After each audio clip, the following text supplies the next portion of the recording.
Peyton, you visited Thursday with the team and sat down and watched some film, I understand, with coaches. Give me kind of first your assessment of this year's team. Well, they haven't had any luck, which I do believe luck is a part of having a chance to win some games that come down to 2 or 3 plays. And I don't get many breaks, but certainly have had an outstandingly difficult schedule.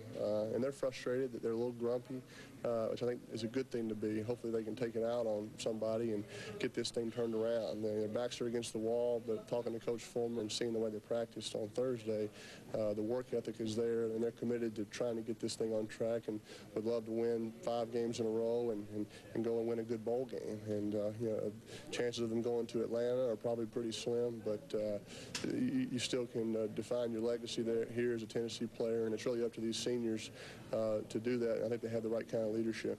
You talked to the players on Thursday. What do you think is the best or biggest piece of advice you can give them? It's hard to talk to a team during this time. It's easy when you're 6-0 like Alabama is, or 7-0 even like the Colts are. It's easy to practice well and everybody's in a good mood. When you're 3-3 is when it's tough, and you hear the cliche, going gets tough, get going. And this is a true moment here in sports, and it teaches you a lot about life, and that's where Tennessee is right now. But I think with Coach Fulmer there, with his leadership and these seniors, they will push through this and hopefully get a win tonight, and that can really springboard them for the rest of the season.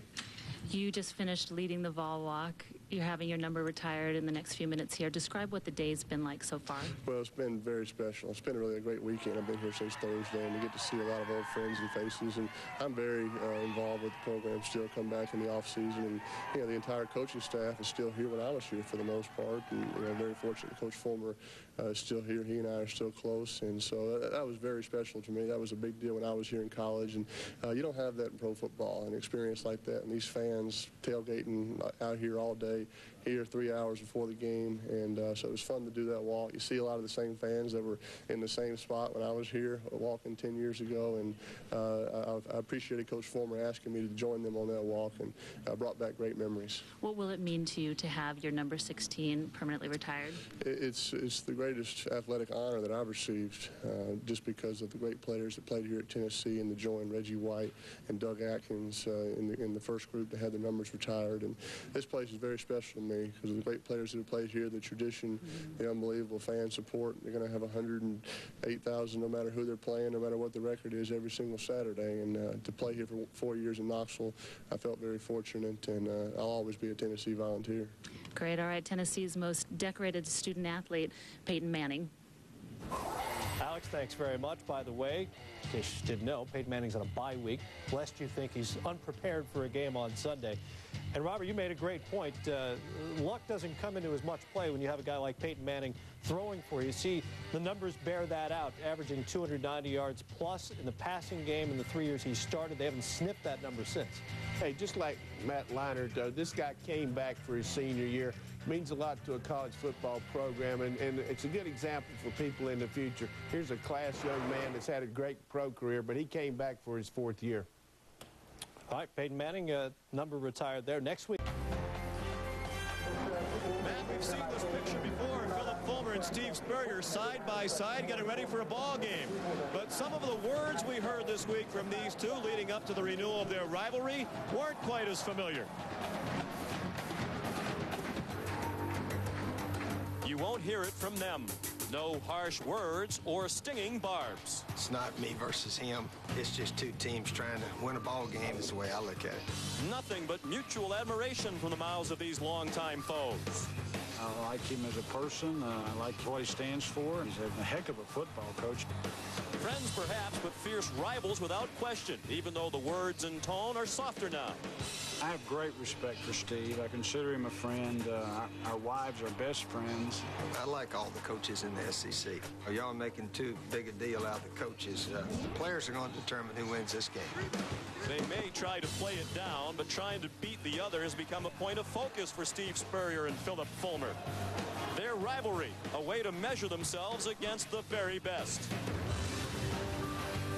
Tonight, for the first time in 4 years, they meet again on familiar turf in Knoxville, Tennessee.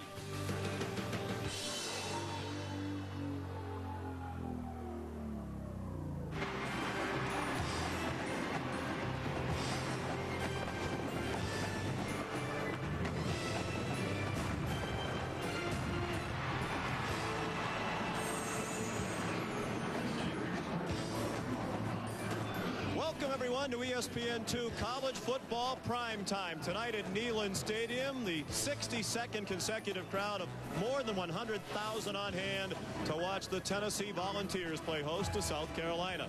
It's on ESPN2 HD, presented by Phillips.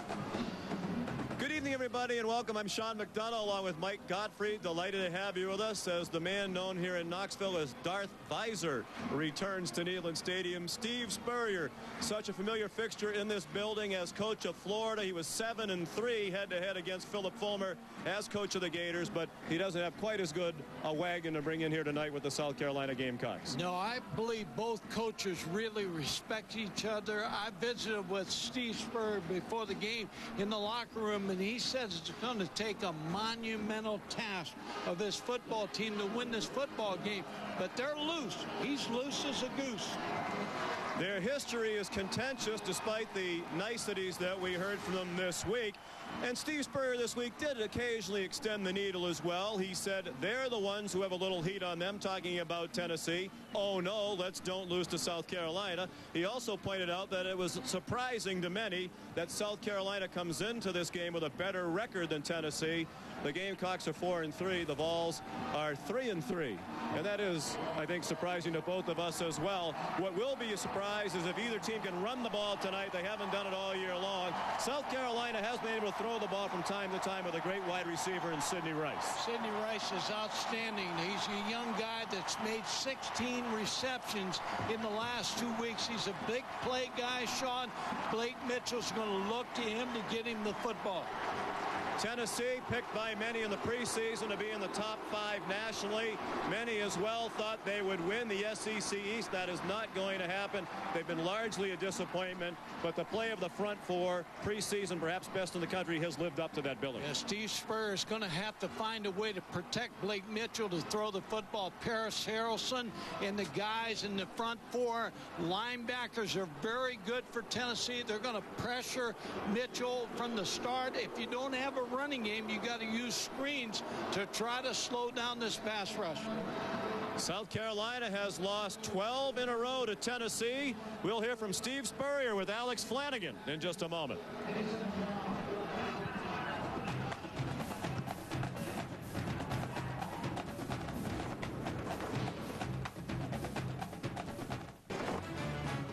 ESPN2's College Football Primetime. Brought to you by Smooth and Refreshing Bud Light. Great taste for your great times.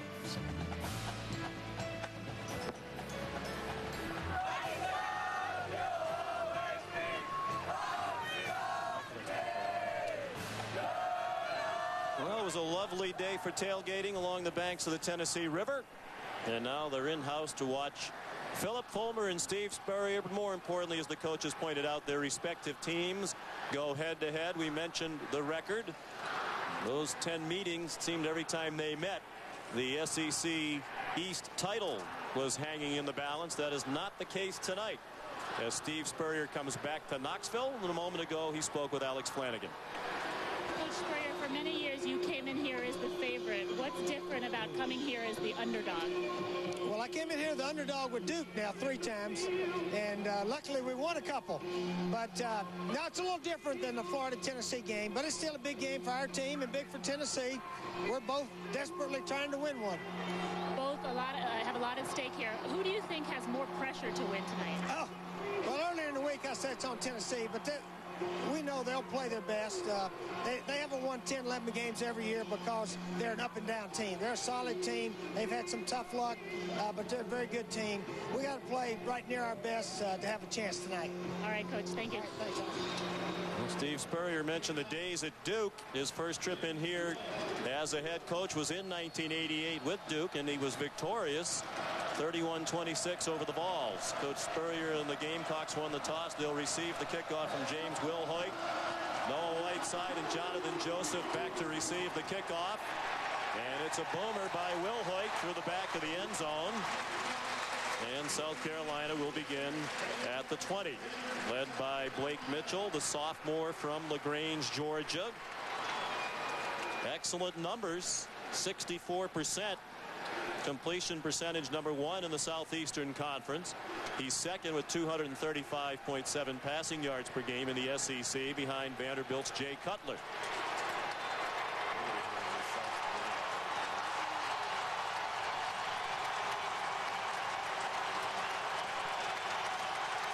They open with one back. It's Mike Davis.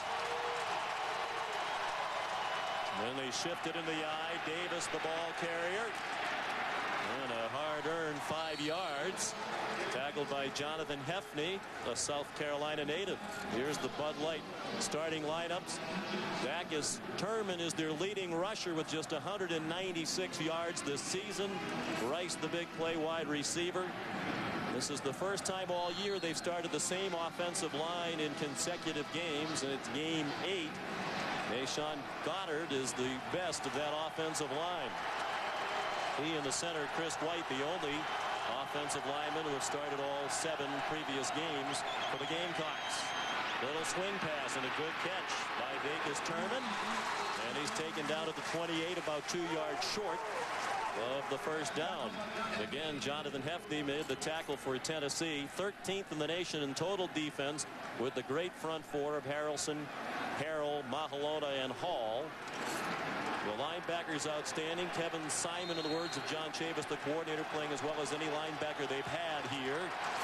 And in the secondary, Wade Stewart, Hefney, and Inky Johnson filling in for the All-American candidate Jason Allen. Lost for the year with a hip injury. He'll undergo surgery this week. 3rd down and 2. 2 tight ends into the game. Dacus Turman, the running back. And Mitchell looks to throw with a lot of time, and now running out of time. And running out of room. He lunged for the first down, but did not get it.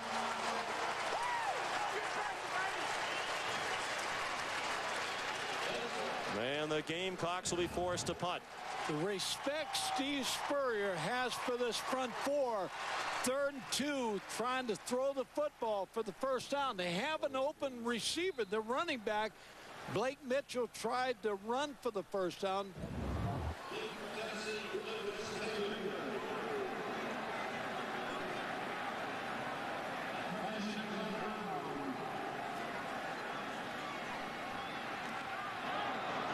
Brown, who handles the kicking and the punting with the rugby style punt. That's the reason they do it. Give the coverage team extra time to get downfield while he's running a couple of steps, and it also increases the likelihood the punt will hit the ground. The snapper, Ike Crowfoot, there to down it after a 47-yard punt by Brown. Here's Rick Clausen, and if the number looks new to you Tennessee fans, it is. He was number 16. But switched to number 7 tonight, as Peyton Manning's number 16 was retired by the University of Tennessee in a moving ceremony before the game tonight. We'll show you some of that as the ball game goes along. They're without their leading rusher, Gerald Riggs. He injured a leg last week, so here's Arian Foster getting his first start of the season. Redshirt freshman, tackled by Mike West and Dustin Lindsay. The rest of the Bud Light starting lineup on offense for Tennessee. Anderson, a very good fullback. They've had inconsistent play at wide receiver, looking for more big plays. And up front, a very good offensive line that's starting to come together. It's the 3rd straight game that that fivesome has started intact. They've had a bunch of injuries up front that have hurt continuity. On 2nd and 9, Foster again. And very little there. Dustin Lindsay again, who moved into the starting lineup at middle linebacker last week and had 10 tackles in their win against Vanderbilt. His twin brother Jordan, part of the front four with Tucker, Doty, and Lambert. Dustin Lindsay getting his 2nd start now with Mike West and Lance Laurie. And in the secondary, their best player on the defense is Cole Simpson, with Bennett, Tyler, and Joseph. Simpson, the only Gamecock on either side of the ball to be preseason all SEC. 3rd down and 8. Lawson, the lefty, went out of the shotgun. He has some running room, decides to take off, and then tripped as he made the fake. If he stayed on his feet, he had the first down. But instead, he went down at the 34-yard line, a yard short of the marker. And they'll have to punt. Here's Gerald Riggs. That right leg in a boot. Injured last week against Alabama. And he'll be out for the rest of the year. Good series for South Carolina on defense. Freshman Britton Colquitt punts. He's had an up and down year. And Kenny McKinley, the fair catch for Carolina at the 24-yard line. A 43-yard punt.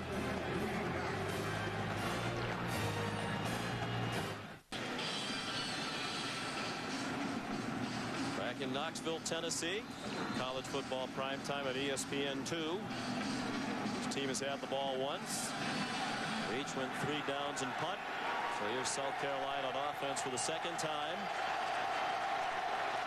The I formation behind Blake Mitchell, and the deep handoff to Mike Davis. Spins off a tackle and fights out for about 8 yards. Omar Gaither made the stop. This is a South Carolina team that averages only 86 yards per game rushing. That's 111th in the nation out of 117 teams. But early here, Mike, they're trying to establish the run. Have to, Sean, because you have to protect your quarterback and you have to run the football against this front four. They're awesome. This front four may be the best front four in college football. They're not good at running or stopping the run, but they've been effective early by their standards running the football. It sets up that pass. Complete to Sidney Rice, the redshirt freshman from Gaffney, South Carolina. Jonathan Wade made the tackle. And they look loose. I talked to Steve Spurrier before the game. He said they've had a great week of practice. They're loose. They believe they can win this football game. The goal, said Steve Spurrier, we visited with him during the week, is a winning record and bowl eligibility. They'll need to go 2-2 in their last 4 to do that. He said 6-5 this year at South Carolina would be like a 9-2 at Florida. That pass almost intercepted. Intended for Rice and broken up by Inky Johnson, who moved into the starting lineup last week against Alabama, the first full game they had to play without Jason Allen, and Inky Johnson was excellent in that ball game. Jason Allen really has taken over Inky Johnson. He emailed him at 6 in the morning before the Alabama game. He's tried to build his confidence, and he really believes Inky Johnson's going to be a great player here. Sophomore from Atlanta, played some last year as a true freshman. 2nd down and 10. Davis the lone back. Kenny McKinley went in motion. Mitchell with the play clock running out. Didn't look like he got it off. He did not. That play won't count. They had thrown a flag for delay of game prior to the snap. Offense, 5-yard penalty, still 2nd down. Sean, I talked to Gerald Harrison, one of the coaches. He talked about Inky Johnson. He said when they got the tape in on him, it was snowy and lines through it, but they always see Inky Johnson get the pass, catch the pass, and the next thing you would see is him in the end zone. So they knew he had to be pretty good. Bad tape, good player. Out of Krim High School in Atlanta. And now a timeout called by Tennessee.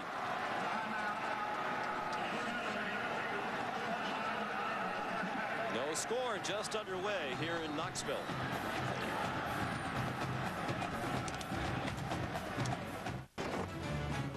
ESPN2's College Football Primetime. Brought to you by Dodge. You can take life as it comes, or you can grab life by the horns. Dodge and Dr. Pepper and your local Dr. Pepper bottler. Dr. Pepper, one taste and you get it. Welcome back to Knoxville on a special night for Vol Nation. Peyton Manning at his number 16 retired just prior to kickoff. Took part in the traditional Vol walk with the team to the stadium before the game tonight. Swing pass to Mike Davis. He's out to the 42-yard line, about 5 shy of a first down. Jonathan Hefney to tackle. Here's Matt Weiner. Hey, Sean, here's Texas and Oklahoma State. The elevated horns in the BCS to number 1, but trailing at Oklahoma State. Vince Young picked off by Daniel McLemore. Returns it inside the 20. Led to this. Al Pena keeps it for the Cowboys, who lead 21-9. If I recall, they led 35-7 last year in Austin and lost the game. Tough place to play, Stillwater, Oklahoma. Tough. 3rd down and 5. Mitchell got it off, but he did not get the first down. Good effort by Chris Clark, who had a couple of key catches in their late game-winning touchdown drive against Vanderbilt last week. But Jonathan Wade and Kevin Simon stopped him just short of the first down. So in both possessions, Mike, a couple nice-looking plays for a South Carolina offense that has struggled for a lot of the year, but they haven't had a first down yet. No, but they're doing the right things. They're running the football, doing some quick passing game to keep that rush at bay. Josh Brown, the punter, he's already graduated with a degree in retailing. Another rugby-style punt. Lucas Taylor, the freshman, thought about it, backed off, wisely so. And it's down at the 12-yard line, a 44-yard punt. Here's Alex Flanagan. Hey, Sean, well, you guys mentioned tonight that Rick Clausen is wearing number 7, not his traditional number 16. Well, Peyton Manning was absolutely humbled by the gesture. He said tonight before the game that he felt uncomfortable that Rick had done it because this game was not about him. It was about Rick, and it is Rick's number just as well as it was Peyton's. However, I talked to Rick's father tonight. He said he and Rick discussed it early in the week and said it was the only thing to do. And after all, Sean, number 7 also a family number for the Clausens. Yes, it is. It was Casey Clausen's number, his brother, who played quarterback here at Tennessee. It was also the number of his little brother Jimmy. There's an interception. Maybe he'll go back to 16 after that poor decision and throw. Jonathan Joseph with the interception for South Carolina. In talking to Steve Spurrier, he said things have to go well for us early. And they have. Jonathan Joseph jumps on this out. He's in good shape right there to pick that football off. Rick Clausen trying to get the ball to Jason Swain. A long way to throw it. Jonathan Joseph with a good break. His 3rd interception of the season. He brought one back for a touchdown against Georgia. And a 32-yard return of an interception last week against Vanderbilt that set up a touchdown. Perhaps this one will result in a score as well. Great field position for the Gamecocks at the 18-yard line. Play action pass by Mitchell looking in the end zone. Double coverage, and it's incomplete. Intended for Carlos Thomas. Inky Johnson broke it up. When you throw the football in the out route and you stare down the wide receiver, Rick Clausen gets all he can get on that football, but Jonathan Joseph really read the out all the way.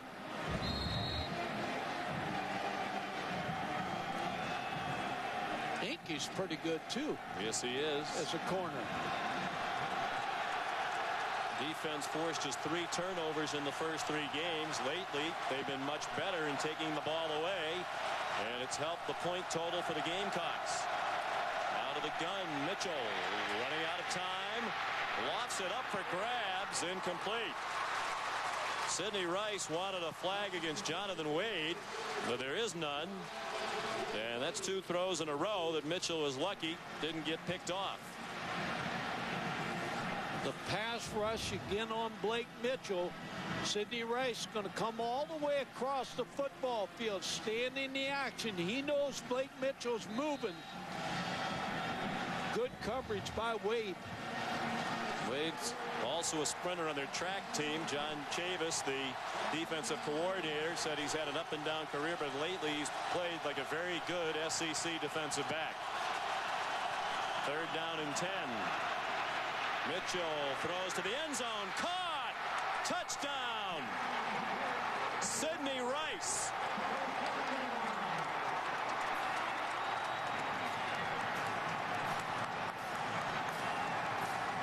So they take advantage of the interception, and Rice has his 10th touchdown of the season.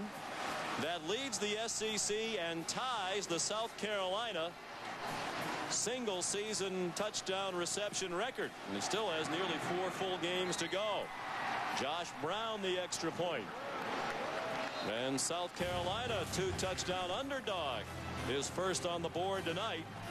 Mitchell to Rice, a familiar hookup.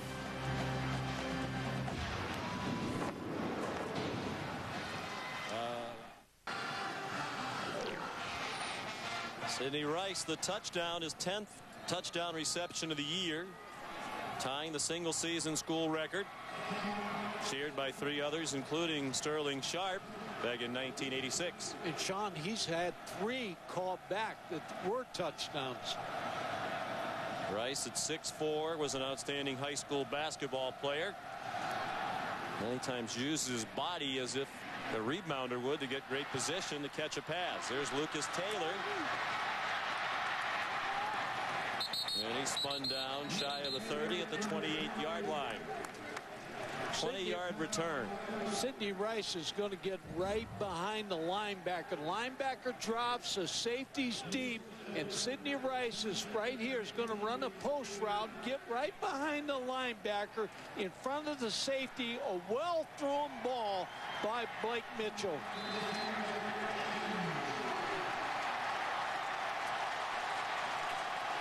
Back-to-back games of 8 catches in each against Kentucky and Vanderbilt. Here's Eric Ainge at quarterback now.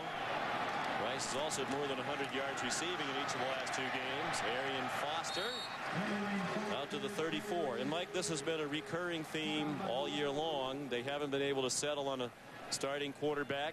Ainge has started twice. Clausen with the start tonight has started 5 games. They've each appeared in relief of the other from time to time. The players say it's not a distraction, but it certainly is a media issue here and a fan issue, if nothing else. Arian Foster with the play stopped. What I think happens, Sean, when you have 2 quarterbacks, and The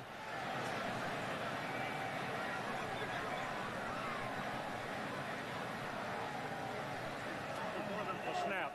Ball start. Offense, number 28. 5-yard penalty. Still second down. and you don't have a clearly defined starter, all of a sudden when you start the football game like Rick Clausen did, you're trying to make things happen so you stay on the field. All of a sudden you start to press, and it's like walking on eggs. You're going to make a mistake. As Clausen did, and it led to a South Carolina touchdown. On 2nd and 9, Ainge on target to Robert Meacham for a first down across the 40. Here's Matt Weiner. All right, Sean, LSU non-conference game tonight. North Texas in Baton Rouge, and Joseph Adai breaks the seal, the touchdown run there, 7-0. Meanwhile, UCLA, one of the unbeatens, down at the half 7-3, only 100 yards in total offense for the Bruins. And it's the Stanford team that's played a lot better lately under Walt Harris. UC Davis beat them early in the year. UC Davis, the Pac-10.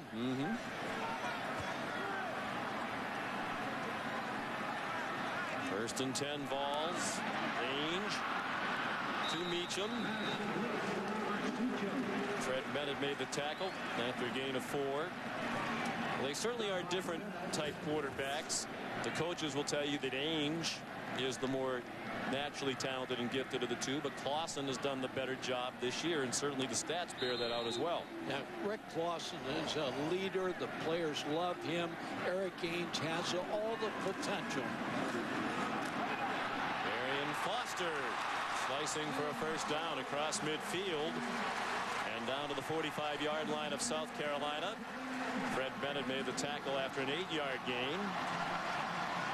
Foster got 14 carries last week against Alabama.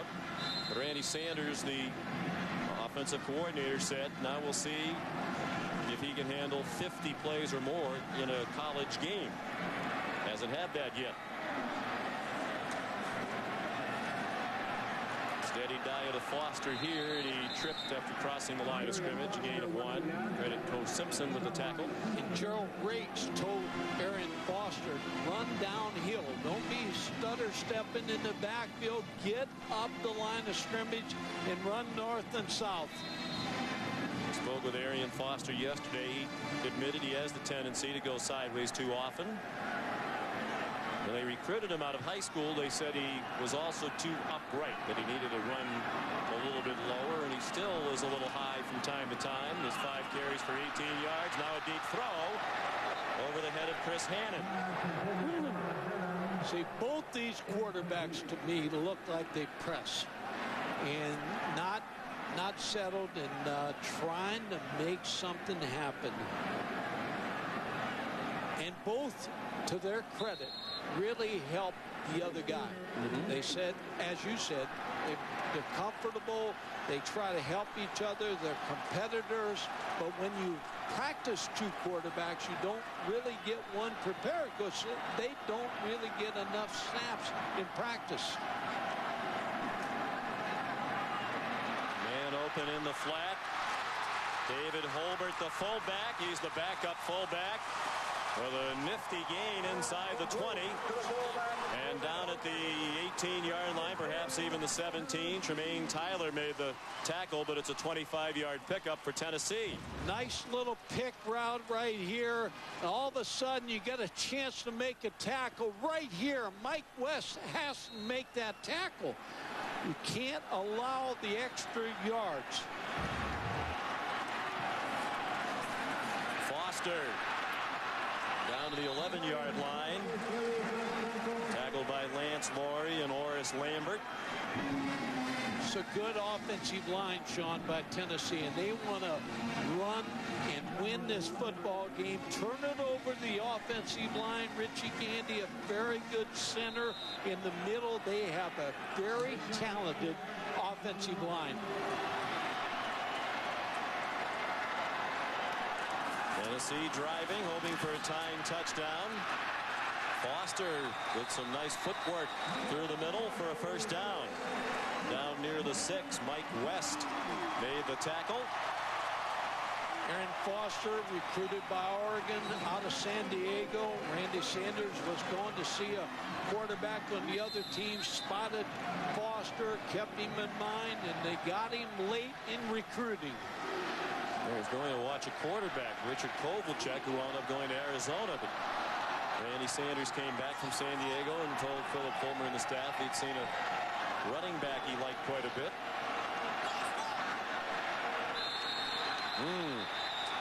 Lots of confusion and finally movement by Cody Douglas. Before the ball was snapped, ball start, offense number 70, 5-yard penalty, still first down.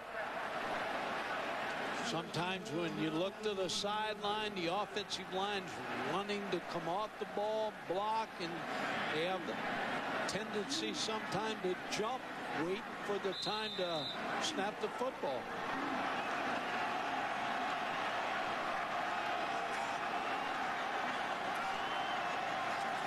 Now first and goal from the 11. Arian Foster to the 9-yard line. Fred Bennett up from his corner spot. Dustin Lindsay also in on the tackle. Dustin Lindsay from Mobile, Alabama. Davidson High School. His twin brother plans to Spur said, I'd like to have 11 like the Lindsays because they got a great attitude and they work hard. So they play hard and they play fast. And we need more guys like that. This is the 11th play of the Tennessee drive, the first engineered by Eric Ainge. Inside handoff to Foster, and he's down at the 1-yard line. Looks like they'll spot him closer to the 2. Nice play call by Randy Sanders. He's been the lightning rod for criticism in this disappointing season for Tennessee. But as Philip Fulmer said, we've got a lot of drop balls, a lot of penalties, a lot of key turnovers. Those have been the biggest factors why they haven't always clicked on offense. The offensive line, a well blocked. Richie Gandy, you're right. Randy Sanders taking some heat. 8 carries for 37 yards for Foster. Third and goal. Up and over and in for the touchdown goes Foster.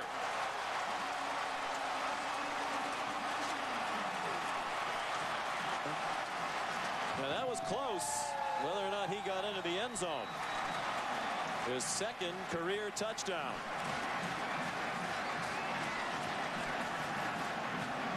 And there is an injured Gamecock on the play.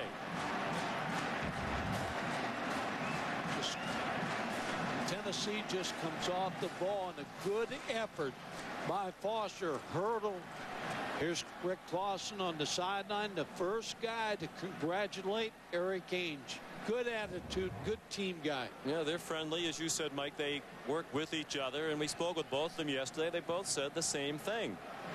It's the coach's decision who plays. We're just going to work as hard as we can individually and together to get ready to play, and we'll leave it up to the coaches to decide who plays. When we get our chance, we're going to go in there and try to make plays. And they can help each other on the sidelines, seeing coverages, seeing fronts, and helping each other with what the play is going to be called from the sideline, then change it on the field. Stanley Doty coming off the field. And we should point out, Philip Fulmer told us yesterday, they plan to get Ainge into the game early. He played briefly last week against Alabama. They expected he'd play more this week. So it may be that the interception thrown by Clausen made the change happen even sooner than planned, but we did expect to see Ainge early in this game regardless. Yeah, without a doubt, Tennessee coaches know Eric Ainge. He's 6'6", 212. They know he's going to be a great quarterback someday. Terrific true freshman year last year did Ainge, but then suffered a shoulder injury. Hasn't been quite as good since. James Wilhoit with the extra point that ties the game. Eric Ainge off the bench to lead the touchdown drive that ties the game. Here's Alex Flanagan. Hey, Sean, well, as you mentioned, Eric Ainge was a star on this team last year. It's been a big adjustment for him to go kind of from the fallen hero to what he has become this year. He said to cope, he has stopped reading all newspapers, all internet sites. He said he doesn't pay attention to anything as best as he can. When he does need advice, there's three people he leans on: his father, his uncle, Danny Ainge, and Peyton Manning, Sean. Well, those are pretty good resources. His dad, a longtime coach, now a basketball coach at Linfield College in Oregon. Of course, Danny Ainge, the former NBA star, now directing the Boston Celtics basketball operations. And Peyton Manning, one of the most prolific passer in the history of the SEC. Pretty good group. And in the LSU game, when he tried to throw that ball and got it picked off, in the first half, he had 3 drop passes, 7 penalties in that game. So no one really helped him in that game. He made a mistake, but he's learning from those mistakes. At LSU, with Ainge starting, they were down 21-0 at the half. Clausen replaced him in the second half and led them back. But Randy Sanders mentioned all those numbers you just gave, Mike, and said it wasn't Ainge's fault. The rest of the team played much better in the second half, too. Wilhoit kicks off. And another boomer by Wilhoit. 8 of his last 11 kickoffs have gone for touchbacks. Next Saturday night, ESPN has a showdown of 2 of the best teams in the nation. Number 6 Miami taking on Marcus Vick and the undefeated Virginia Tech Hokies. They're ranked number 3. College football primetime presented by Polaroid on ESPN Saturday at 7:45 Eastern. Miami and Virginia Tech also available in high definition on ESPN HD. Virginia Tech, really good football team. Miami coming off a win today. They were behind for a long time against North Carolina. Into the second half, and they seem to be much more involved emotionally. Mike Davis, the ball carrier, 4-yard, tackled by Paris Harrelson. Here's Matt Weiner. Sean, you were correct earlier in saying Oklahoma State had led Texas 35-7 last year before the Horn comeback, and Texas spotting this Cowboys a lead again. It's only 12 at the moment, but Daniel McLemore's big punt return there has put them back in position. Cowboys driving, leading 21-9.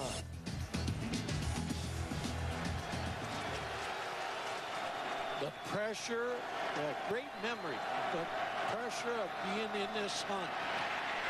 Mitchell's pass batted up in the air and incomplete. Knocked down by Paris Harrelson. John Chavis says we have the best pair of defensive ends in the nation, and it's hard to argue when you watch Harrelson and Jason Hall regularly.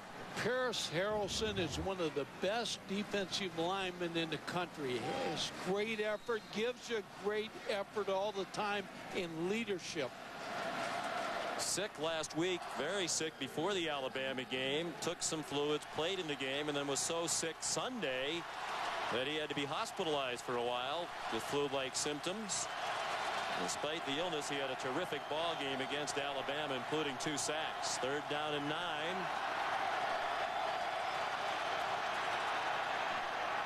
Mitchell is buried back at the 13-yard line.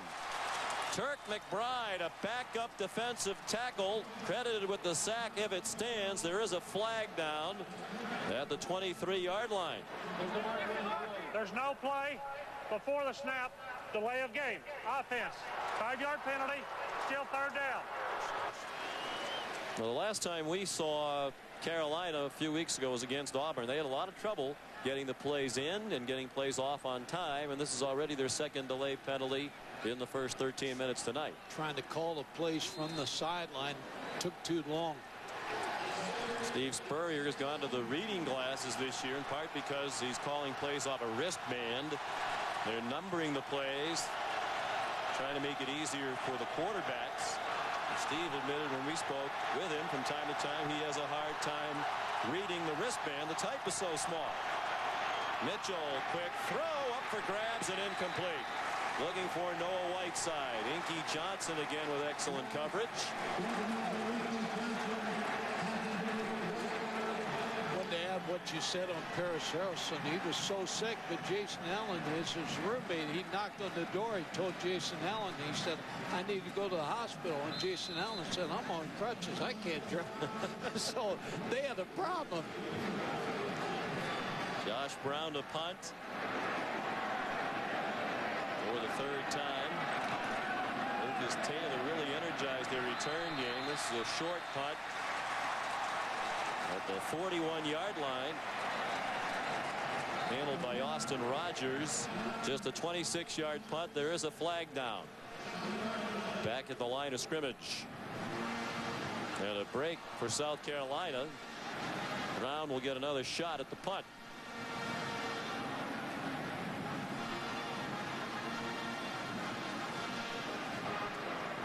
Offside. Defense number 12 lined up in the neutral zone. 5-yard penalty. Still 4th down. It's going to be a big series for South Carolina's defense because all of a sudden Tennessee has gashed them with the run. So they have to stop the run because Philip Fulmer, Randy Sanders is going to keep putting pressure on that defensive front of South Carolina.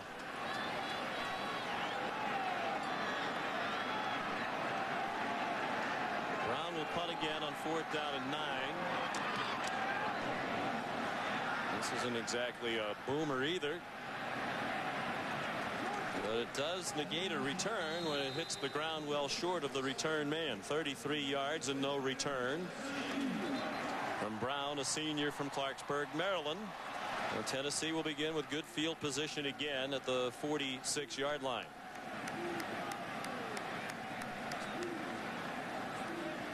And it will be Eric Ainge again. Played brilliantly during his true freshman year last year, then suffered that dislocated shoulder against Notre Dame late in the year.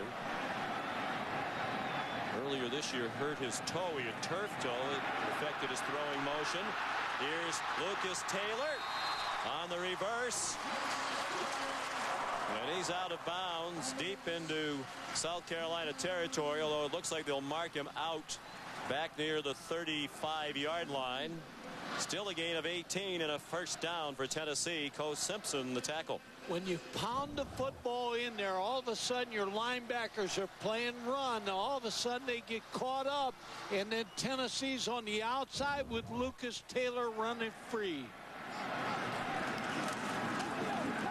Little delay. Arian Foster, that offensive line starting to take over. And Foster down at the 21-yard line. Marquis Hall made the tackle. 14 on the run by Arian Foster. And all of all of a sudden, this South Carolina defense giving up a lot of yardage to Tennessee on the run. You see a lot of missed tackles. You see a lot of people at the line of scrimmage being blocked by Aaron Sears, Rob Smith, Richie Gandy, Cody Douglas. The offensive line having their way. Foster doing a nice job replacing Riggs as the starter. He's rushed for 54 plus that yardage. Marquez Hall made the tackle. That's 57 yards now on a 3-yard gain. When you look at Tennessee offensively, only averaging 100 yards rushing. That's not a typical Tennessee football team. These are two of the worst rushing teams in the country statistically. Flag down. C.J. Phaeton down. Nice play by Jonathan Joseph, who's had a terrific first quarter at the interception that set up the South Carolina touchdown. Now he drops Phaeton for a loss, but there is a hanky. Will likely turn that one down.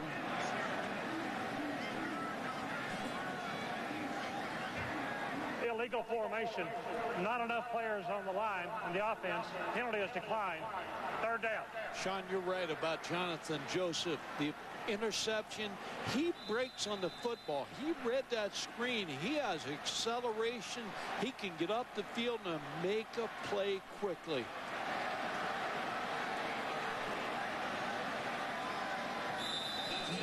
And that's going to be the end of the first quarter.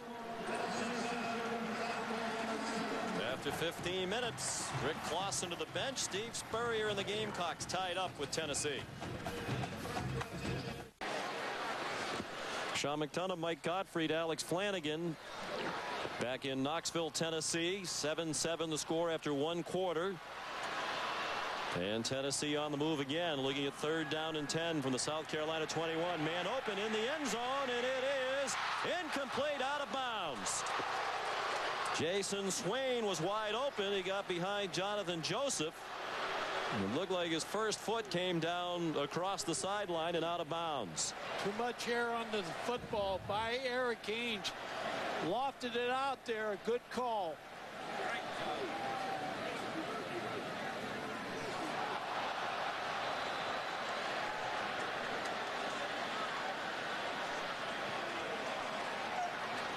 No doubt about it. Excellent call by Richard Morales, the field judge. Now a 38-yard field goal try by James Wilhoit. 5 for 9 this year. He's had 2 blocked. One of those was when the snapper snapped it early and surprised everybody. No problem on that one. And Tennessee has its first lead of the night. And Eric Ainge has come off the bench to spark this offense. As we check out Game Track, South Carolina took the lead on Rick Clausen's interception. Jonathan Joseph, the interception at the 19-yard line.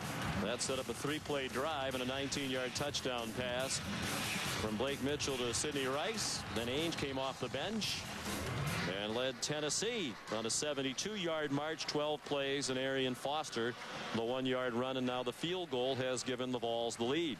In fairness to Rick Clausen, they've run the ball better with Eric Ainge in there. That opens up the passing game, but the run really has been the difference in the first quarter. Rick Clausen's younger brother Jimmy, a junior in high school in Westlake, California. Perhaps the most highly recruited quarterback in the country right now. And Tennessee is under consideration. Both Rick and Casey Clausen, Jimmy's older brothers, have gone here. Steve Spurrier and the Clausen family have a very nice relationship. But talking to Rick yesterday, I got the feeling if Jimmy had to decide right now, it would be Notre Dame. He really likes Charlie Weiss. He enjoyed his visit to Notre Dame. And Charlie Weiss, of course, today signed a 10-year contract extension. That's unbelievable. 10-year contract in your first year. Pretty good. That seems kind of quick to me. I mean, Tyrone Willingham started out really well there, too. A couple of years later, they weren't all that anxious to keep him around for 10 years. Carlos Thomas, the kickoff return. The ball came out.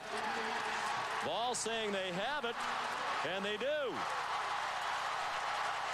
Almost looked like he was down, Sean, before he fumbled this football. And they will review it, as they do every play.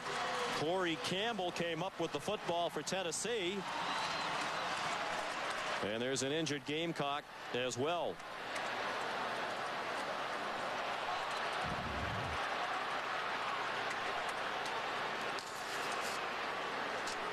No, that ball was coming out before it hit the ground. It didn't look like anybody knocked it out. It just looked as he was falling to the ground, it came loose. He didn't have it secured, carrying it like a loaf of bread.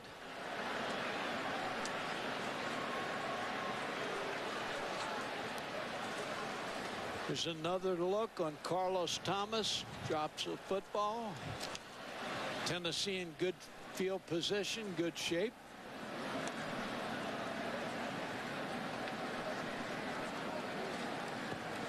When the coaches look at that, they're going to tell him, you have to put that ball on your elbow and lock it in.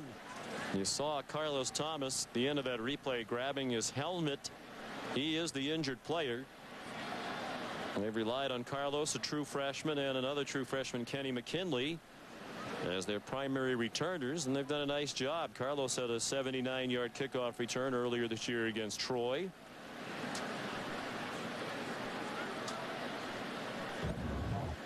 And I wonder if he landed on his head. He went high in the air and then started to come down head first.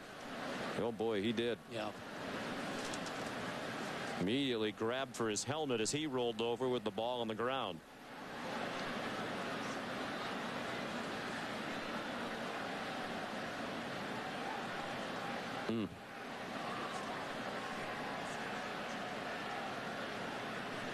As they tend to Carlos Thomas, we'll take a break. We're in the second quarter here in Knoxville.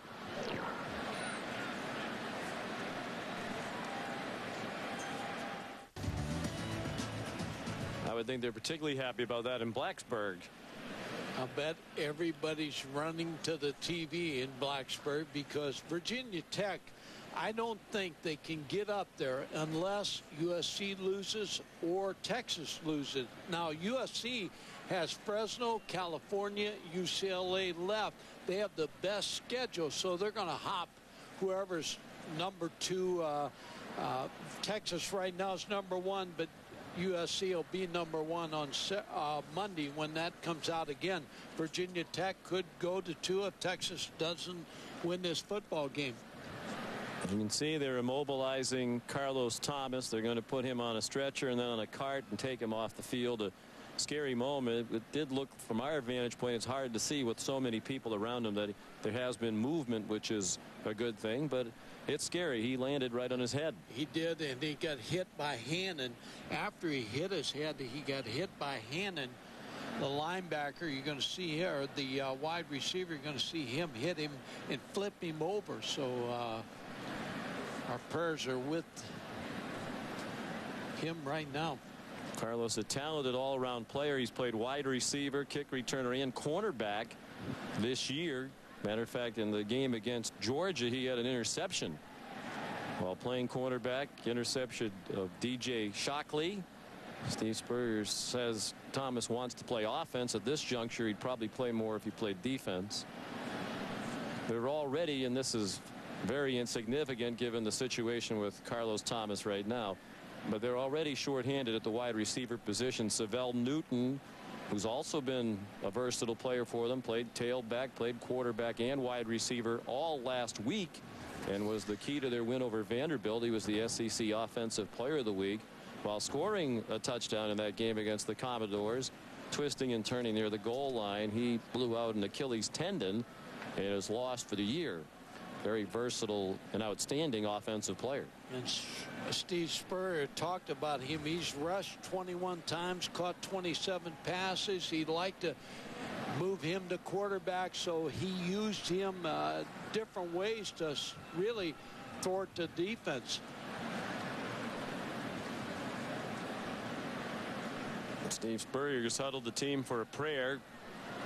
And as they pray for Carlos Thomas, we'll send you back to the studio to Matt Wire. All right, Sean, thanks very much. Let's get a couple of updates here. We have the chance here. LSU at home against North Texas. Chiron Carey in a 7-0 game. Tigers now lead that one 14-0 in a non-conference game tonight. Of course, that game rescheduled. That was to be their season opener, but rescheduled due to Hurricane Katrina.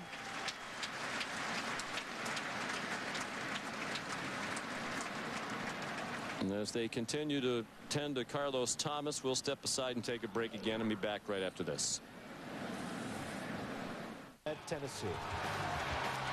All right, Matt and Jim, thank you. They have taken Carlos Thomas off the field in a stretcher, and it's 1st and 10 for Tennessee. And Arian Foster belted for a loss by DeAdrian Coley. A loss of 2 back to the 31. This was a moment ago. They got Thomas immobilized on the stretcher, on the board, and then put him on top of the golf cart.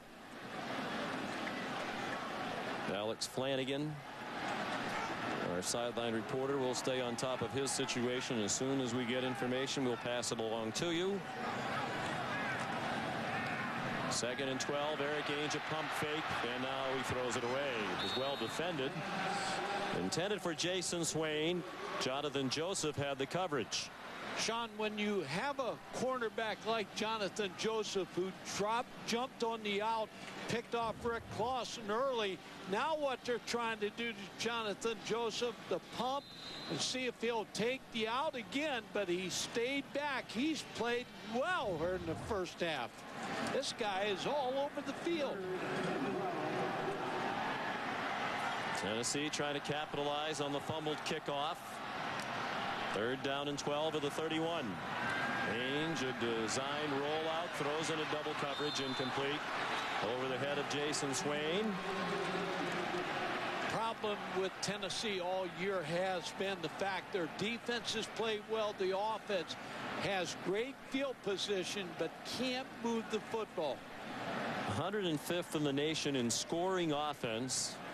Coming into tonight's game, they'd scored 98 points for the season through 6 games. Their lowest point total through 6 games since 1981. The only time they've been under 100 through 6 games in 24 years. 48-yard field goal try now by James Wilhoit. Casey Woods, the holder. That one needs a hook. And it's no good. Would have been the longest of his season for Wilhoit. He has made a 51-yarder previously in his career. As long as this year, 46. This one from 48, no good. And that's a win for South Carolina's defense. Tyrone Nix, who this week started calling the defenses. They have co-coordinators, John Thompson and Tyrone Nix. Tyrone Nix got a great effort out of his defense to stop Tennessee on that drive. Well, South Carolina takes over 1st and 10 at its own 31. Blake Mitchell, the quarterback. Mike Davis, the lone back. 2 tight ends in the game. Mitchell throws a quick strike for Sidney Rice, and he almost broke free. Tripped up at the 46-yard line, a gain of 15. Inky Johnson made the tackle. Sean, we've had South Carolina against Auburn. This you can see eventually Steve Spurrier putting his fingerprints on this football team. This is a well-coached football team that doesn't have a great deal of talent. Lose Newton, and these guys are finding a way to stay in football games. They've won 3 out of 4 since the Alabama game. Mitchell throws too high over the head of Rice. What they've done, Mike, and Steve Spurrier pointed it out when we visited him this week, they've won all the games they should win, and they basically lost to the teams you would expect them to lose to. Their 4 wins are against Central Florida, Troy, Kentucky, and Vanderbilt, while they've lost to Georgia, Alabama, and Auburn. Those 3 teams entering today were 19-2. In the Auburn game, the quarterback, Blake Mitchell, misses that game. Now, like I say, they've had a lot of injuries. This is a well-coached football team. 2nd and 10, movement on both sides. Looked like the movement by Harrelson drew Carson Askins, the tight end, up out of his stance.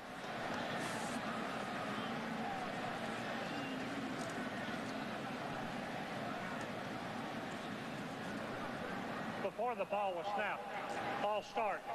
Offense, left side of the offensive line. 5-yard penalty, still second down. The other thing about South Carolina is they haven't been able to run the football. So if you can't run the football, you're always throwing the football. I mean, your defense has trouble stopping the run. These guys, to be where they're at right now, like I say, is a good coaching job. Well, you want your offensive line to work together. They did on the left side that time. They were all moving ahead of the snap. 2nd and 15. Dumped off to Mike Davis across midfield and stopped a yard short of the first down by Omar Gaither, the senior linebacker from Charlotte, North Carolina. 14 yards on the completion. Steve Spurrier, as has been the case in the past, doubles his offensive coordinator. He calls the plays. You talk about talent. I'm sorry, Mike.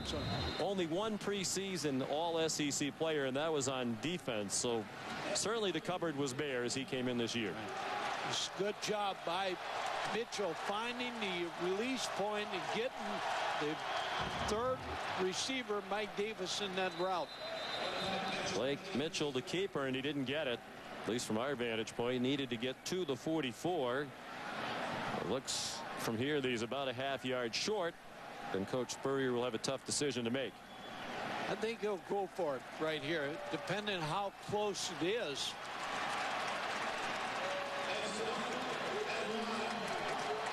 He sends Dacus Turman, the fullback, back into the game. They're just 2 out of 10 on 4th down this year. And you're on the road, and you're a hostile crowd here. You have to make something happen. Just got the big stand from his defense after the fumbled kickoff return. Now looking for a big play from the offense. And Turman gives it to him. The first man through. Dacus Turman to the 41 and a first down. Jesse Mahalona, the outstanding defensive tackle, made the stop. Sean, when we talked about South Carolina being loose and Steve Spurrier saying, hey, we have everything to gain, nothing to lose, all the pressure's on Tennessee, and then you have a 4th and half-yard, you got to go for it. You got to say to your team, hey, we're going to play loose too. We're going to call the game loose. 3 wide receivers now on 1st and 10 from the 41. Blitz off the corner. They hit Mitchell as he threw it. Incomplete. Looking for Sidney Rice. Omar Gaither in the face of Mitchell as he threw. Good coverage from Jonathan Wade. Let's get an update on Carlos Thomas from Alex Flanagan. Hey, Sean, Carlos was taken directly off the field and straight into the ambulance. He is being taken to UT Medical Center. He was moving on the field, but the trainer told me that he was drifting in and out of consciousness. When I asked if it was a head or a neck injury, the trainer told me that they think it could be both. So they are being very cautious, taking him straight to the hospital where he will be further evaluated. When and if I learn more, I'll tell you guys what I know. Thank you, Alex. Here's a reverse. Kenny McKinley took a very deep pitch, but now he has some running room. Well, it looked like it might be a disaster for South Carolina. Turned into about a 5-yard gain to the 37-yard line. Jonathan Hefney, a South Carolina native playing for Tennessee, made the tackle. Another block by Blake Mitchell here with a good block there, a little push, and that's another sign to your football team. Hey, we'll risk some trick plays, we'll do some different things, have fun. 3rd down and 5, and perhaps again 2 downs to get a first down here if they can get some yardage on this play, make it a more manageable 4th down.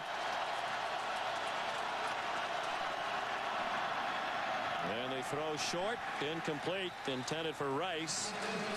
Jonathan Wade had the coverage. Without Savell Newton, they're going to try to get the ball to Rice. Sidney Rice is their go-to guy. Blake Mitchell wanted to go for it,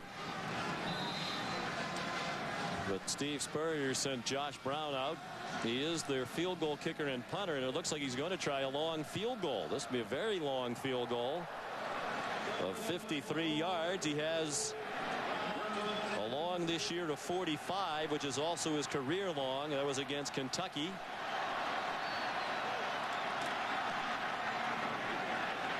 And that one is no good. Got a pretty good piece of it, but off to the left. They have a freshman, Ryan Suckup, who kicks off for them, who's tried a couple of long field goals. He has a strong leg this year, but he's 0 for 2 in field goals, having missed a 50-yarder and a 46-yarder this year. So they decided to give Brown the opportunity, and he couldn't convert. On good field position by Tennessee. I expect them to come right out and try to pound the football against South Carolina. That was their attack last week. A lot of 2 tight end formations and power football with a running game. Here's David Yancey, backup tailback. He's a walk-on, getting some playing time now in the absence of Riggs, and Dustin Lindsey made the tackle. And that philosophy might have worked last week had it not been for a key fumble by Riggs inside the 10-yard line. Riggs put it on the ground in a key spot. Corey Anderson fumbled late in the game near the 10-yard line with the game tied at 3, and they also muffed a punt that led to an Alabama field goal. One-handed catch attempt incomplete for Corey Anderson. Offense is just out of sync right now for Tennessee. Ball thrown behind Corey Anderson. Eric Ainge, 3-step drop, throws the ball. Anderson couldn't get set. They looked like they were in sync before the injury to Carlos Thomas. You can understand it has taken the wind out of the sails of everybody after you see somebody who might be seriously injured. The crowd certainly is subdued. Good throw by Ainge there, and a sliding catch by Robert Meacham. He has outstanding ability, but he's been hobbled by an ankle injury all year long. That's a 17-yard gain. They're looking for more big plays from the wide receivers, including Meacham. Robert Meacham's been limping since the UAB game, the first game of the year, and the wide receivers really have not played well for Tennessee. Despite plenty of talent and depth of that position, a lot of them have been injured. They have not played up to the level expected of them. Ainge trying to get his signal straight with Corey Anderson. And there's David Yancey, tackled by Dustin Lindsey. Going back to the wide receivers, when you talk to the coaches, they said we're leading the league in drop passes. Now, we've seen a lot of SEC teams drop some passes, but Tennessee, they're a couple plays away from being 5-1, 6-0. Really, they fumbled, made mistakes. Their offense just doesn't get in balance. Harmony. Swing pass, and Yancey chopped down. Apparently not all the way down. Mike West cut him, but Yancey managed to stay off the ground. And they'll give him that forward gain to the 42-yard line where Chris Tucker tackled him. We mentioned the South Carolina schedule. They beat the teams they should beat, lost to very good teams. It's the same thing for Tennessee. I mean, they've played now 4 teams this year who were ranked in the top 10 when they played them. Florida, LSU, Georgia, and Alabama. But still, the expectation was for better than 3-3, no matter the schedule. And maybe beat the best team with the best talent in LSU. One of those teams they defeated. The pass intended for Chris Hannon, incomplete. Officials gesturing that the ball was not catchable. Lost at Florida, had that dramatic comeback to win at LSU. Lost here in Knoxville to Georgia, and then the heartbreaker last week at Alabama. And the 3 fumbles were particularly costly. It's what you said last week, Sean. They were playing Alabama. They knew they wanted a low-scoring football game. As a coach, all you can do is put your team in a position to win. They did that. We'll get another highly ranked team next week. They're at Notre Dame. Britton Colquitt, the 4th Colquitt to punt for Tennessee with a beauty. Hit softly near the 4 and dribbled down near the 2-yard line. 40-yard punt. Corey Williams downed it. Middle of the second quarter in Knoxville, Tennessee, with a 3-point lead on the Gamecocks.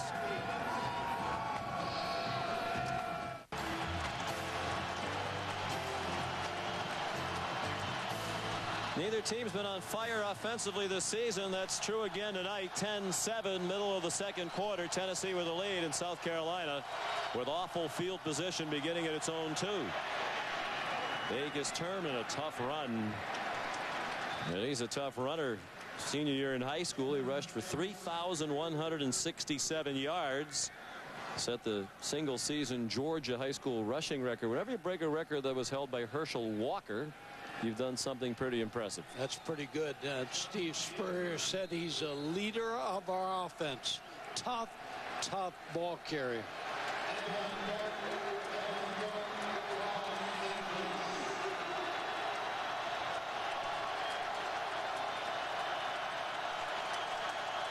Second and 6.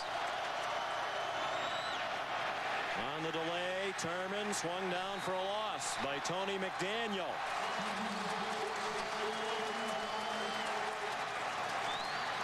.67", 295. Tony McDaniel not blocked. John Chavis has got a defensive front, and then you have one of the best linebackers in the country, and Kevin Simon behind him. McDaniel, another South Carolina native on this Tennessee team, as is the defensive coordinator John Chavis. Coach Chavis from Dillon, South Carolina. 3rd and 8, and plenty of noise from the crowd of 107,716. All 4 of their home games this year played to more than 107,000 fans. Mitchell deep drop into the end zone, and he just did get it off. Safety. They ruled that he was in the grasp and tackled by Jason Hall before he threw the ball away.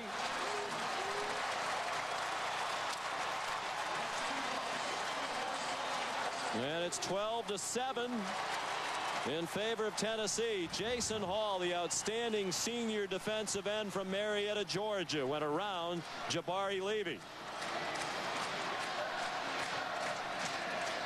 Good play call by Steve Spurrier, trying to get the ball out, but Blake Mitchell held on the ball too long. Jason Hall comes back, tries to get rid of the football. Good call by the officials.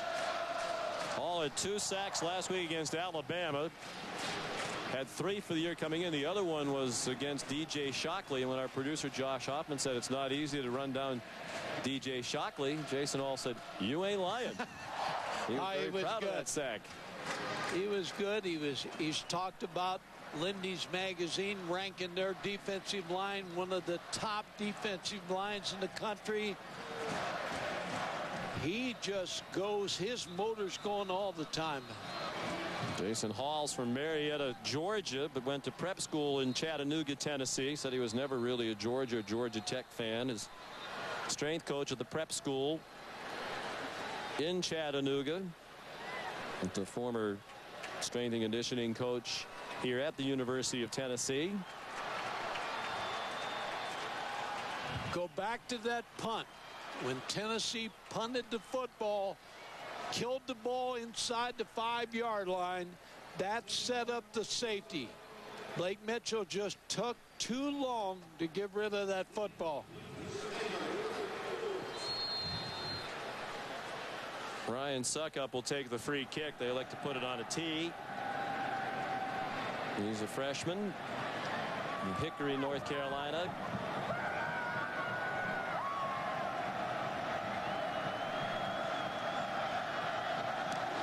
Lucas Taylor deepest for Tennessee. And the Vols will have good starting field position at the 38-yard line. After a 19-yard run back, here's Matt.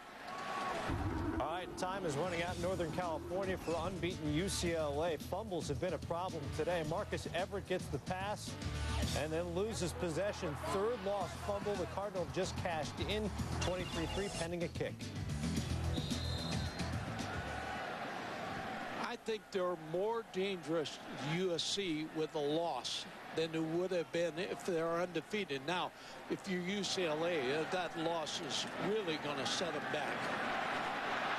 Arian Foster, first down and more, across midfield and out at the 47-yard line of South Carolina. Do you think now USC might take UCLA a little bit lightly? No, I think they'll be loose. Now, all of a sudden, their championship, national championship, the run to win the Pac-10, all those things are in danger. So now they'll play a little loose. And USC still has Fresno and California before them. Foster up to 71 yards rushing.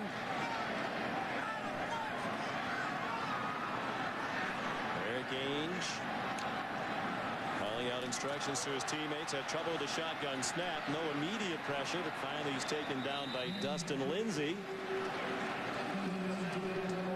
This great field position. They have to take advantage of this. They have South Carolina's defense on their heels.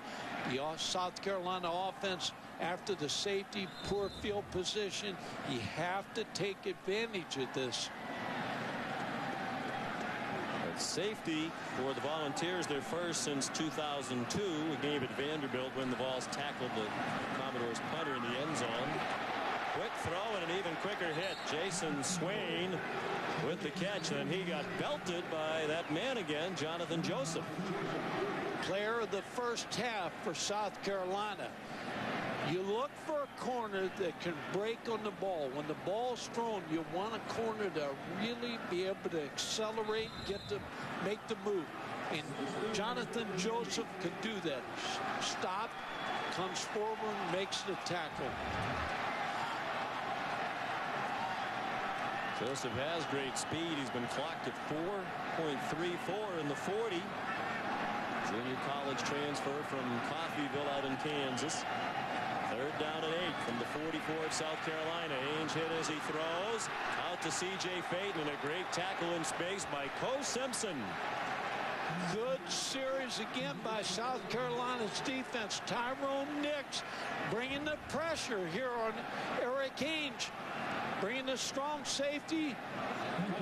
Coe Simpson left out there on man coverage. Makes a good tackle like you said. There's Tyrone Nix, 10 years on the coaching staff at Southern Miss, where he played. Now in his first year with Steve Spurrier at South Carolina, co-coordinated with John Thompson, who worked with Coach Spurrier at Florida and was Tyrone Nix's position coach when Tyrone played at Southern Miss. They hit the punter, and there is a flag down. The ball's down as well. The punt was muffed, and the Volunteers have it. Kenny McKinley lost it. Steve Spurrier can only shake his head. They made two major errors on the play. Ryan Carl recovered the muff. They ran into the punter and then dropped the punt. The kicker. That penalty is declined. There's some key special teams blunders. The fumbled kickoff did not prove costly to them, as the field goal was missed by Tennessee thereafter. Michael Flint runs into the punter, and then the drop football here gives Tennessee great field position. And McKinley has been their primary punt returner. He wasn't back there because of the injury to Thomas. He would have been the man in all likelihood anyway. Here's Ainge looking to run, delivers a stiff arm, and then slides out of bounds. He went down inbounds, so the clock keeps running. Under 3.5 to go in the half. A 5-yard gain by Ainge, who is a big guy at 6'6", well over 200 pounds. They list him at 210. I would have guessed he weighed more than that when we visited with him yesterday. He's big. I mean, he looks good. He has said he had a goal is to be a player, play, now start. He eventually wants to win the SEC championship for the Volunteers. Arian Foster trying to battle to that first down line. Stoney Woodson wouldn't let him get there. About a yard short. It'll be 3rd down and 1. You talk about a big 3rd down for this Carolina defense.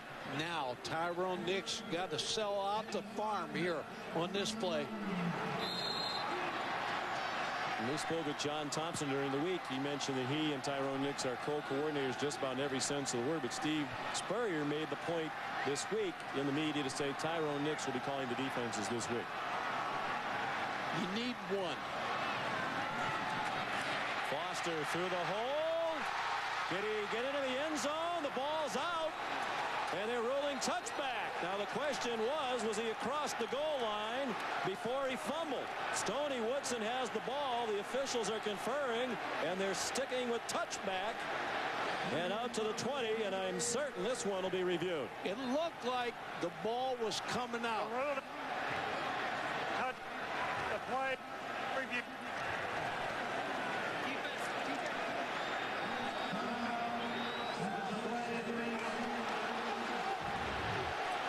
Let's see. No, that was coming out before he crossed the line. I'm going to say I'm going with the officials. Yep. I think they got it right. Looks like Stoney Woodson recovered it. Yeah, that ball was wobbling out before he got to that line. Sean, while I have a minute here, I want to say I was in Washington, D.C. I went to a high school team, Crossland High School, who's had a lot of losses, and their teams turned it around under Keith Howard, the coach. Temple Hills, Maryland, they won their game last week. So I'm proud of them.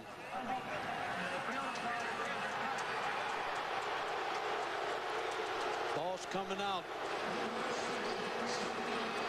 I think they're going to credit Lance Laurie with the fumble recovery. Here's Woodson with a great shot at it, but it squirted away from him, and then Lance Laurie got on it. The call stands. It is a fumble. And here's what you have to love about fans and media, right? Who will get bashed this week if they don't score more points? Randy Sanders. Randy Sanders, the offensive coordinator, who called a play that by all rights should have been a touchdown. And instead comes out. They miss a short field goal, medium range field goal. Now they fumble inches from the goal line. Here's South Carolina. Mike Davis through a big hole. First down. Flags down to the line of scrimmage. And a late flag thrown as well. 16 yards if it stays.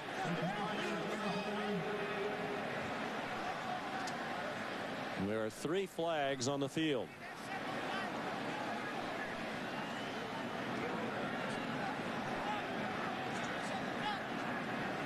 Sean, been a well-officiated football game here in the first half. The play. Offense. Not enough players on the line of scrimmage. First foul, late hit, 24 defense. We'll penalize both fouls. It'll be first hit.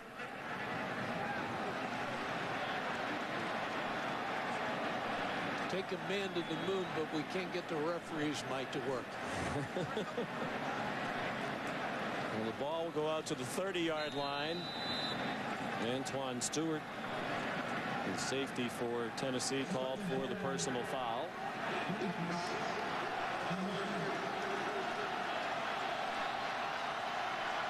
Minute 47, the clock running remaining.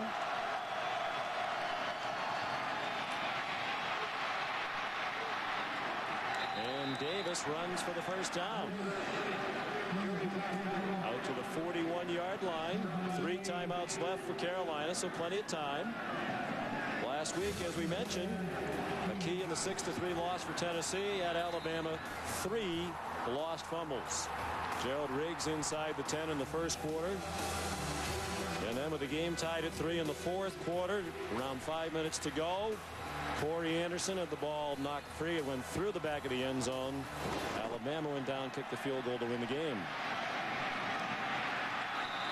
Sidney Rice the catch in a Tennessee territory. First down at the 47, a 12-yard gain. Here's Matt.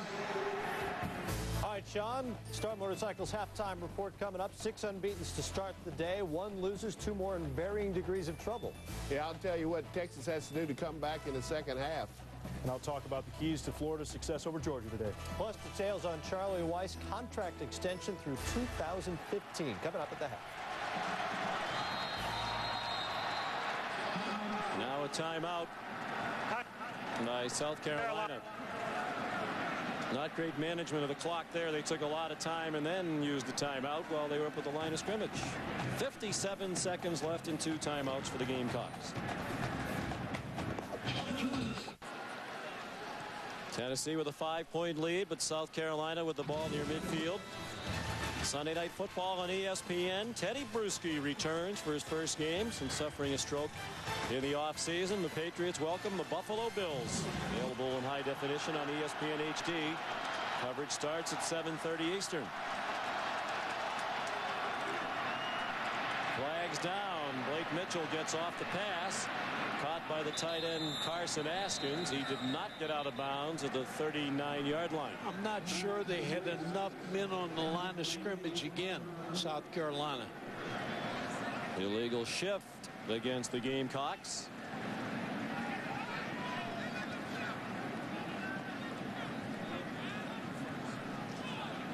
Steve Spurrier might be illegal. 2 men, 5-yard penalty.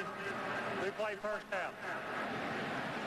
A little kinder and gentler after a stint in the NFL. At least he's trying to be less caustic in some of his comments, particularly about the opponents, but he hasn't lost any of that fire and intensity on the sideline. No, he's still a great competitor.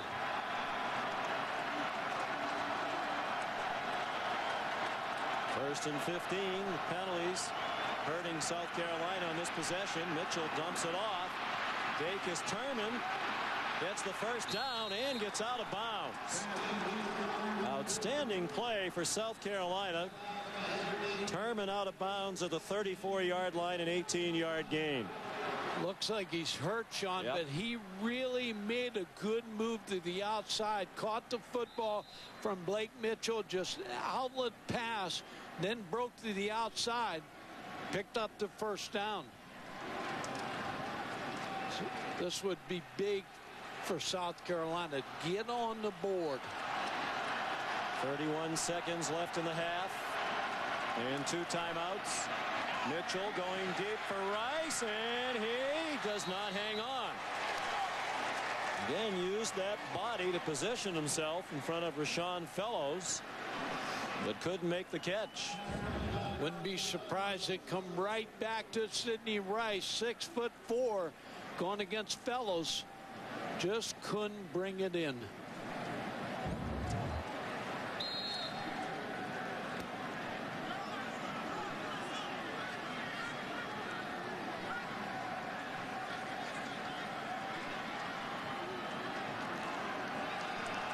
Second and 10.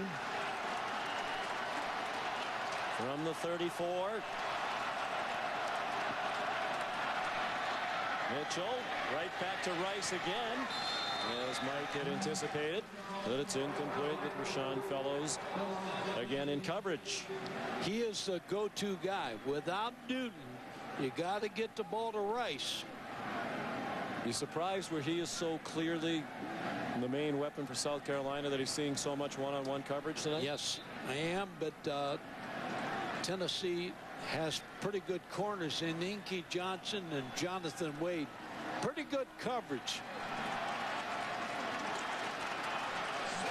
Third down and 10. Go with Rice in the boundary. Singled up again. Just 1 third down conversion tonight for South Carolina. And they use a timeout with the clock stopped. Steve Spurrier checking to make sure he has 1 remaining.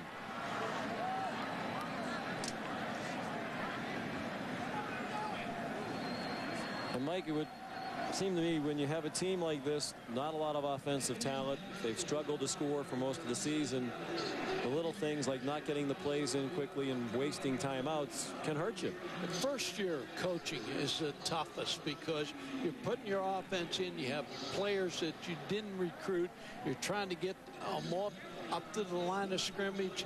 You're wanting the right call in this situation. If they get on the board here, now they can beat Tennessee because Tennessee's offense is really struggling. Their defense is good, but if South Carolina gets a touchdown here, look out.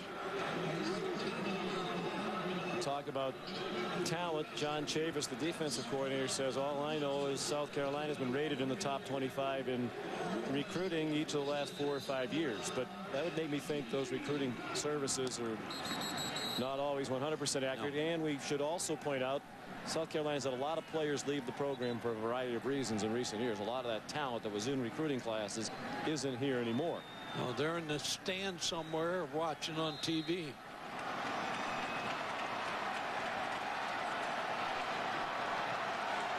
Third down and 10.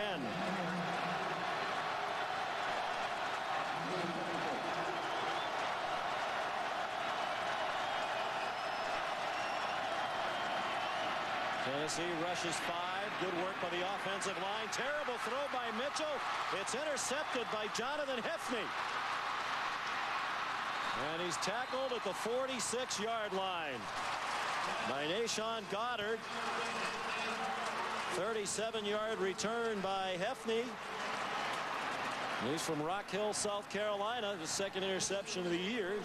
He was a high school teammate of Co Simpson, the great safety for South Carolina. They've known each other since they were in the 5th grade.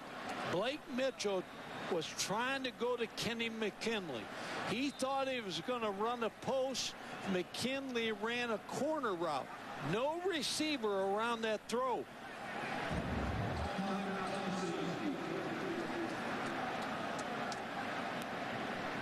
Third turnover by South Carolina. The other 2 were in the kicking game. And the interception by Heffney gives them a chance now with 4 seconds to go to throw a Hail Mary pass. And Philip Fulmer has used the timeout to talk about this play. Yeah, throw it up. Get one shot on the long throw. That was a mistake by Blake Mitchell. May have been a mistake by Kenny McKinley, the wide receiver. May have supposed to have been on a post, ran the corner route. The coach you're talking about next Saturday night, ESPN is a showdown of 2 of the nation's best teams. Number 6, Miami. Number 3, Virginia Tech. College football prime time is presented by Polaroid on ESPN Saturday at 7:45 Eastern. That game also available in high definition on ESPN HD.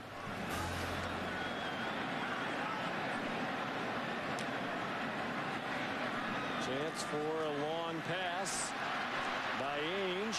Chance for a sack. He's down. His knee hit the ground. They're going to give him credit for that pass, but it looked like he was down before he threw it.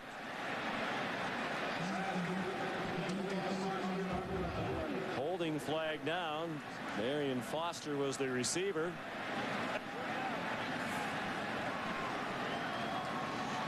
Well, his knees were on the ground. They really should have called him down for a sack. And they are going to credit him with a 16-yard sack. And then we're at halftime. Eric Ainge off the bench to provide a spark to the offense, a safety as well from the defense, and Tennessee leads 12-7. And here's Alex with Philip Fulmer. We're still searching for a camera. Well, we can hear you anyway, Alex. Go ahead and talk. Thank you, Sean.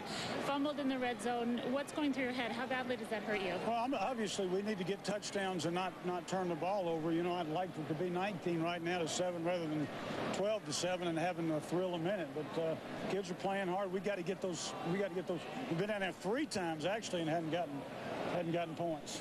You brought Eric Ainge in the 3rd series of this game. What did he bring to the offense in the first half? Well, Eric's got a little bit more mobility, as we saw that he scrambled around out there, and a little bit more arm than Rick. And Rick is the veteran. You know, he'll be back, I'm sure. And will he be back in this game? We're going to talk about that here in just a bit and see. But whoever's in there's got to play a little bit better. Thank you. All right, Coach. Thank you. Sean? Well, Philip Fulmer has said all year long it's not about effort. Young people are playing hard, but it's key mistakes at the critical times, and that was a factor again in the first half tonight. 12-7 at halftime now. Matt Weiner and company with the Star Motorcycles halftime report. Back in Knoxville, Tennessee at halftime. Tennessee with a 12-7 lead over South Carolina. Sean McDonough with Mike Gottfried and Alex Flanagan. And Mike, more of the same for Tennessee. As you heard from Phil Fulmer, the frustration at the end of the half.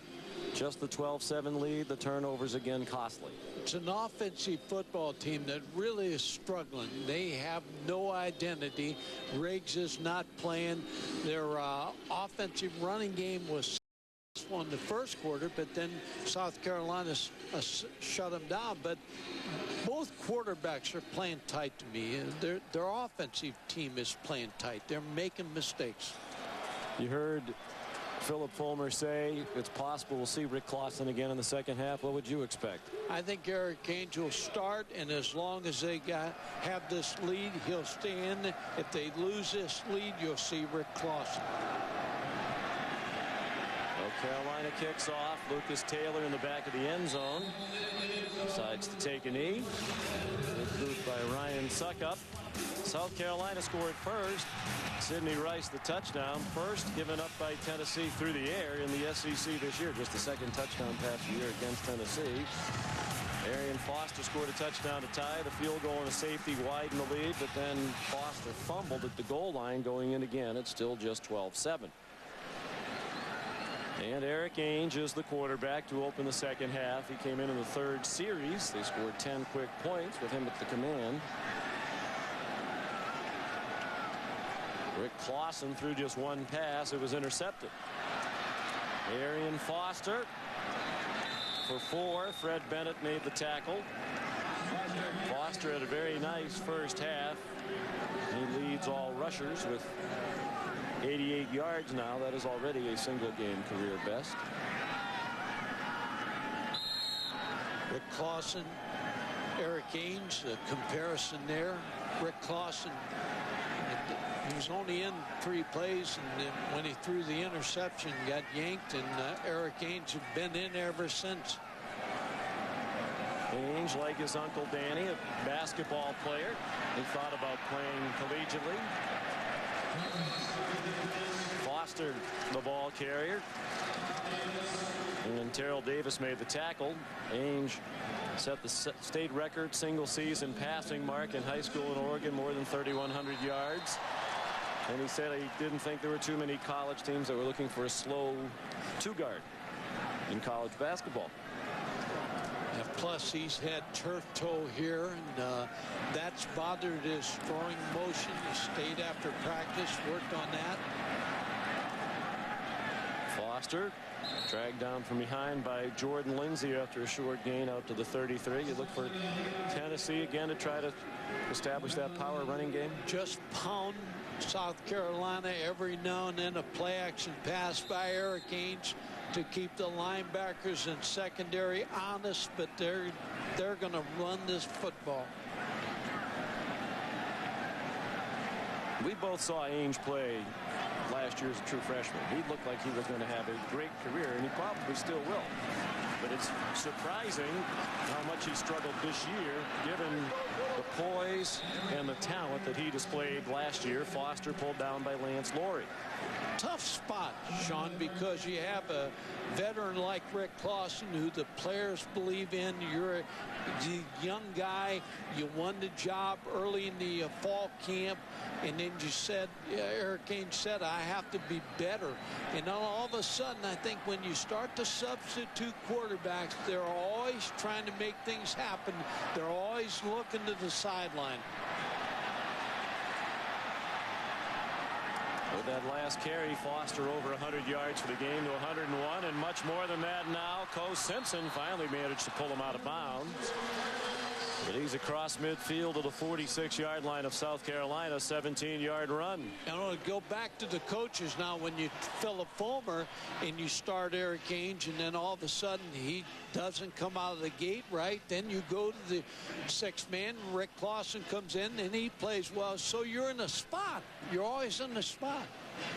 My question would be, you're 3-3. You're not going to win the SEC. You're not going to win the national championship. Ainge is a sophomore. Why wouldn't, all things being equal or even close to equal, why wouldn't you play him? Let him get more experience, get back on track with an eye toward the future. Deep ball broken up by Jonathan Joseph, intended for Robert Meacham. The problem becomes, Sean, though, is if Rick Clausen's a better practice player and he won the second half, the LSU won a big game. In fairness, you have to give it a shot. You have to say, okay, who practices better and plays better in the game is going to be the quarterback. But what's happened is neither quarterback has really taken control. With several other players on the team, they say this is in no way a divisive issue. They have respect for both quarterbacks and the way the coaches have handled the situation. Robert Meacham, the catch. He's short of a first down. Here's Matt Weiner. All right, here's what's going on with the unbeatens in some trouble tonight. UCLA is going to overtime at Stanford while Texas is tightening things up with Oklahoma State. Vince Young in for the touchdown, having a record rushing day, and the Horns within tune. Meanwhile, at Stanford, as I mentioned, the Bruins and Cardinal have begun OT. Good job, man. Well, we were all set to chalk up a couple L's for both UCLA, the Bruins and the Longhorns. They keep coming back. Ainge's pass too high. He got hit as he threw. Mike West came on a blitz. And the pass sailed over the head of Brett Smith. Going 4th and 6. They'll have to punt. Really got away from Eric Ainge. Mike West flattens him. And that's what you want to do to a young quarterback. You want to knock him down. You see the frustration when you can just look at him and you know he's frustrated. He's not playing well. 4th punt for Britton Colquitt.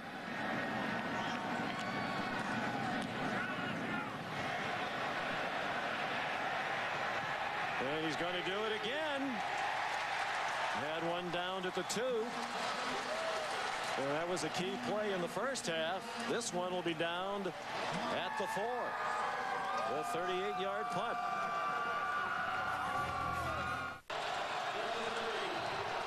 First possession of the second half for South Carolina. Starts at their own 3-yard line.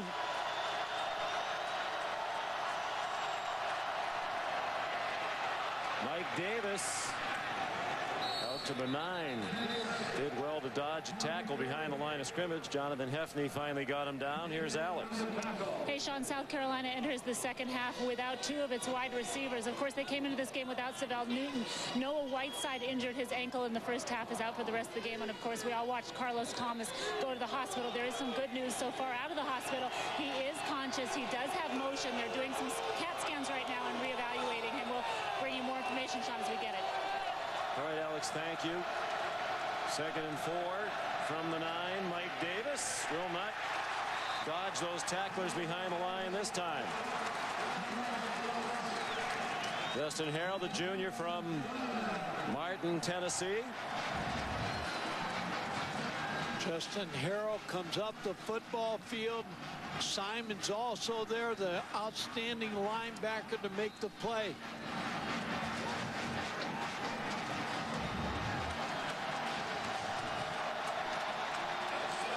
South Carolina plagued by poor starting field position all year long.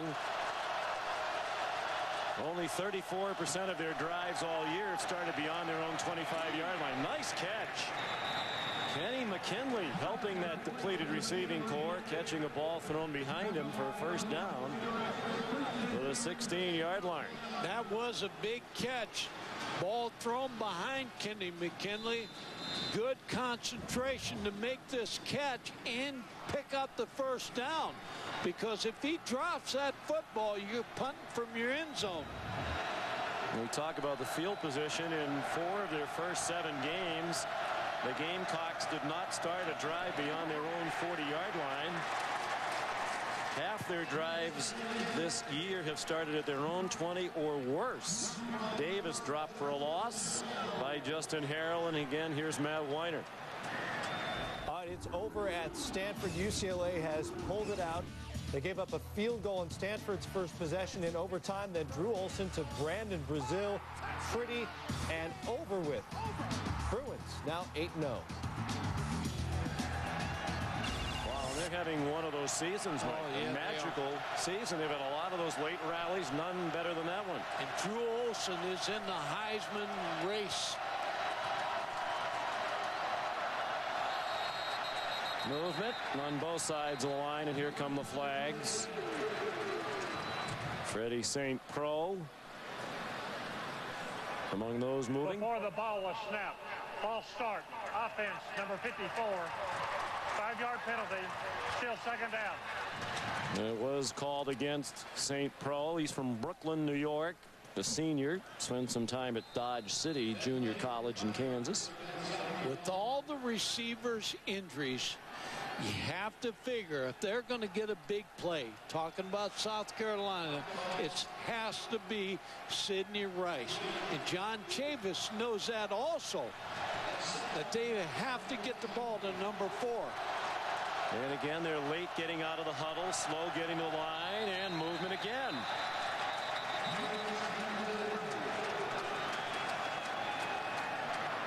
Steve Spurrier knows better than anybody. They're just not good enough to have these kinds of mistakes. False start. Offense number 55. Half the distance to the goal. Still second down.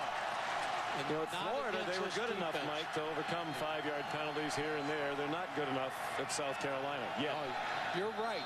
And the noise is so loud in here. The offensive line a little jittery with that solid front 4 coming at him. Mike Davis out to the 9-yard line. Jesse Mahalona made the tackle. And you get a safety early in the football game like Tennessee has, and all of a sudden you start to wonder if you're calling plays. You're Steve Spurrier. Do I want to take a chance here? My defense is playing well. I run the ball a little bit, get out to the 8-yard line. Now I'll throw right here. But don't make the big mistake again.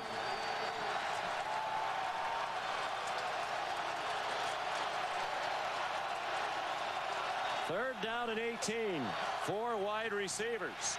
Mitchell is hit from behind. The ball's out. Run out of the end zone by Nashawn Goddard, the right man in the right spot for Coach Spurrier and the Gamecocks. He got it out to the 5-yard line. Jason Hall there again to hit Mitchell. He tackled him for a safety in the first half. Had a twist going on right here, and Mitchell comes off the sideline to Jason Hall. Starts upfield and then comes on the twist and makes the hit on Blake Mitchell. Josh Brown will punt.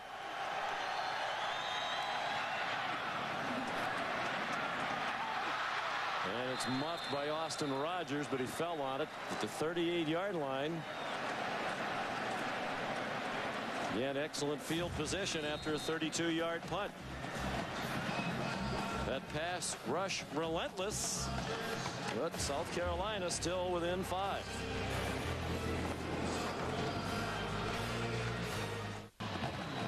University of Tennessee Football Hall of Fame celebrating over 100 years of sports history.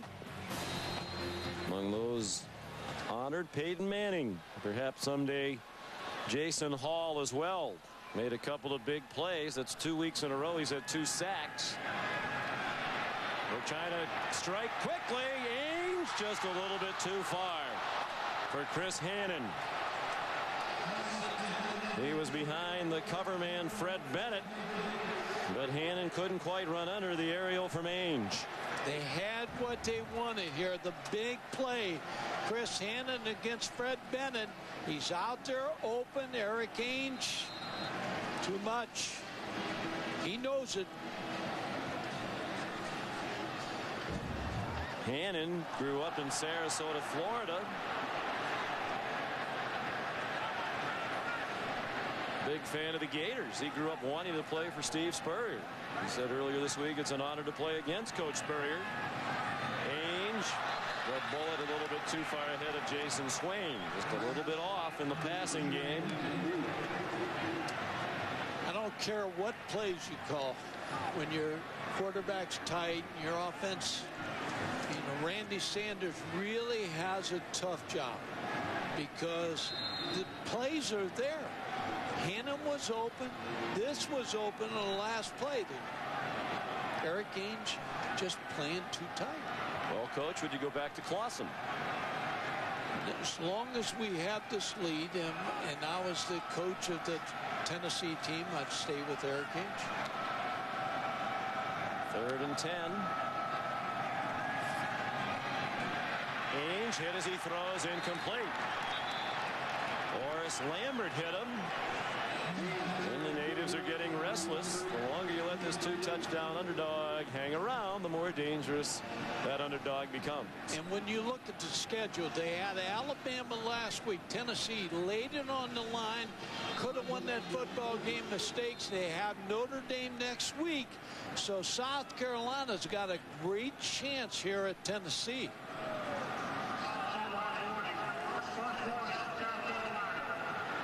Sideline warning against South Carolina. Ainge just 1 for 6 this half for 4 yards.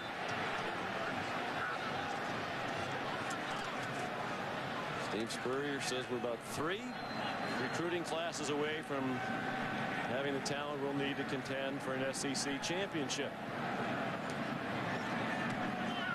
Colquitt twice has had punts down inside the 5, and it'll be 3 times.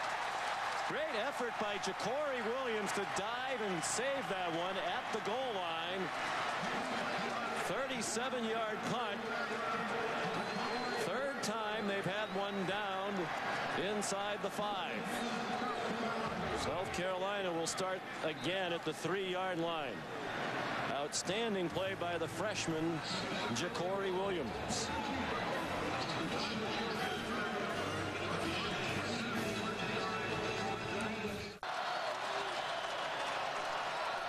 Second possession of the second half for South Carolina. Both possessions have begun at their own 3-yard line. Britton Colquitt, who's had an inconsistent freshman year, has been very consistent tonight in dropping it softly near the 5. That first punt in the first half down at the 2 led to a safety by the Tennessee defense.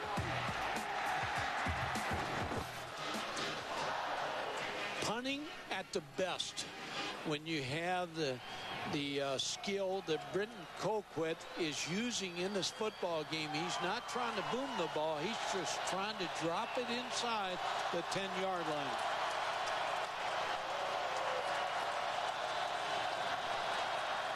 Dacus Turman, the lone back. Mitchell under duress, throws it away in the direction of Carson Askins.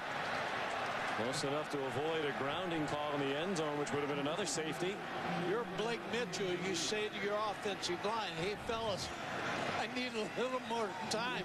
That may have been a screen pass, but they didn't block anybody. Xavier Mitchell came in.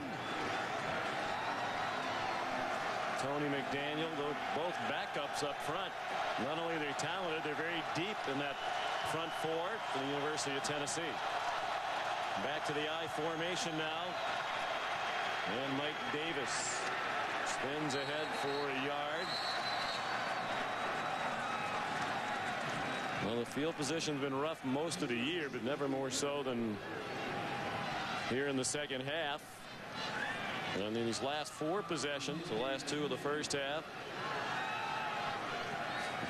my goodness. Everybody talks about the kicking game. Sometimes you give it a lip service, but Philip Fulmer and his staff, the kicking game tonight has been big.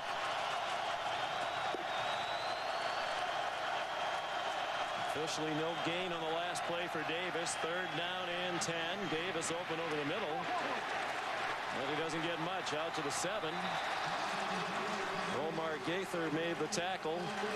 Looked like Davis was surprised there was no one around him when he caught it. He started running sideways when he had a little room upfield. I don't think he would have made the first down marker, but he might have had a couple more yards. No, but Sean, the punting of Colquitt just changes your play calling because the safety, your offensive line can't handle the defensive line. All of a sudden now you got a punt, and Tennessee's going to get great field position again.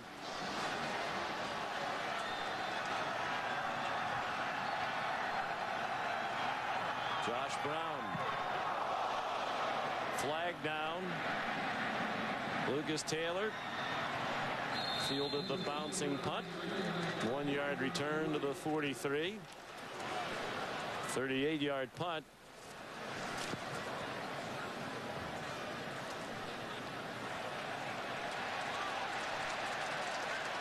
Well, would you make him kick it again? Yes. Illegal formation. Offense.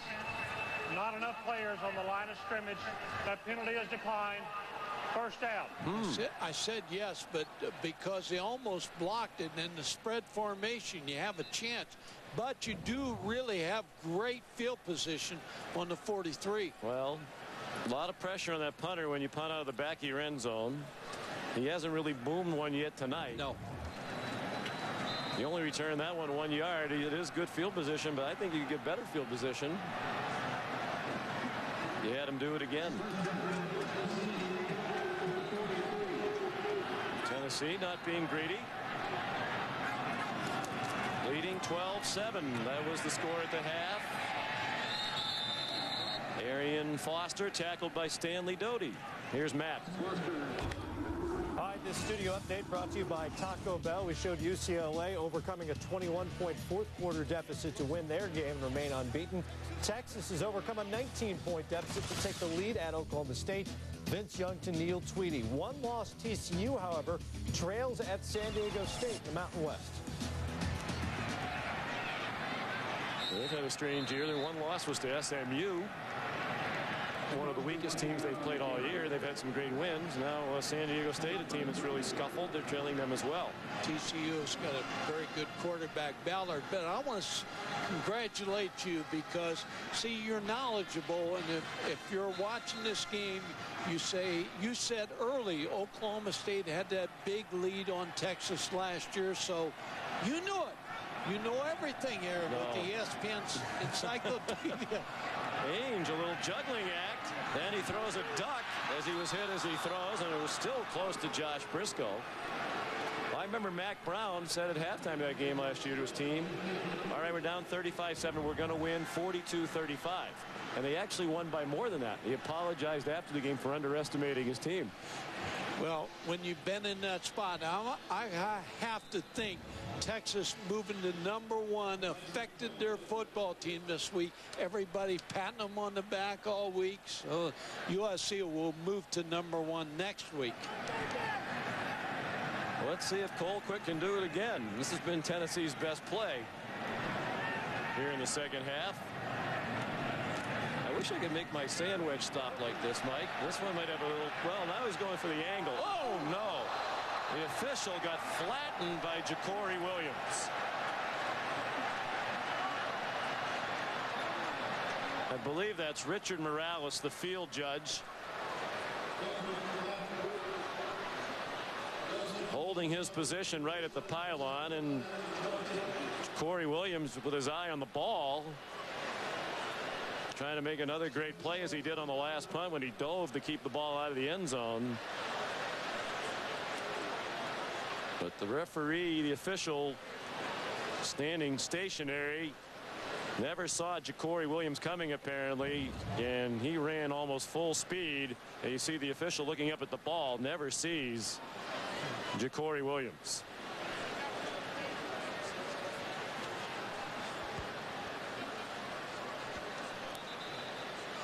Oh my goodness. Yeah. The hard hit, and then you worry about his head snapping back and hitting the ground as hard as it did. You talked about Ja'Cory Williams. His eyes are on the football. He's trying to find the football.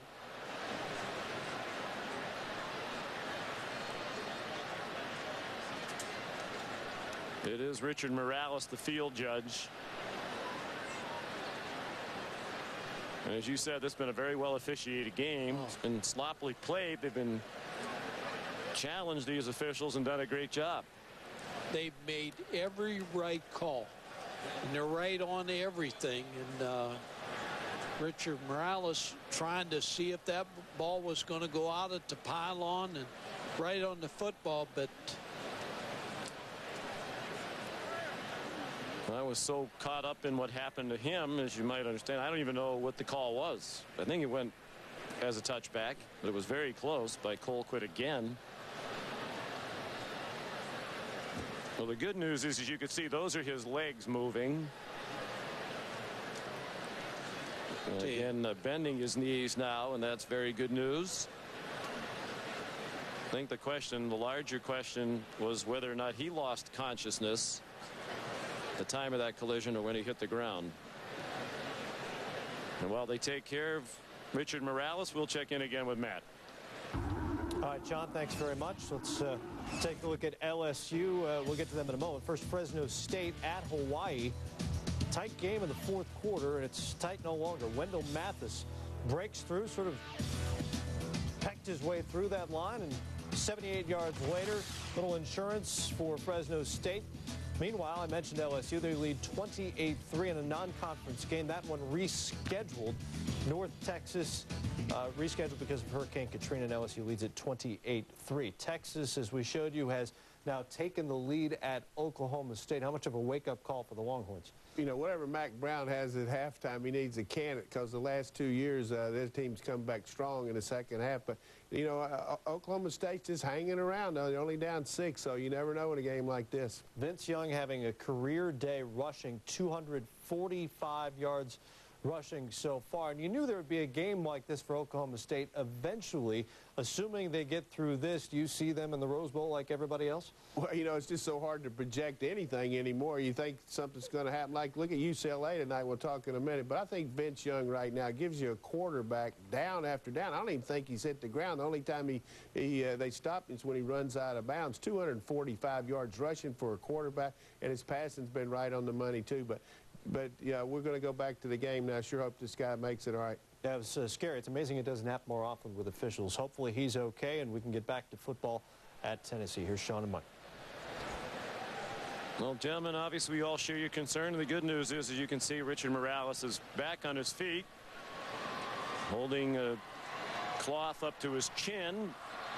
Now, that's good news. Just to see that is a relief to all of us. They are going to take him in, and I would guess he might have lost consciousness briefly too, Mike.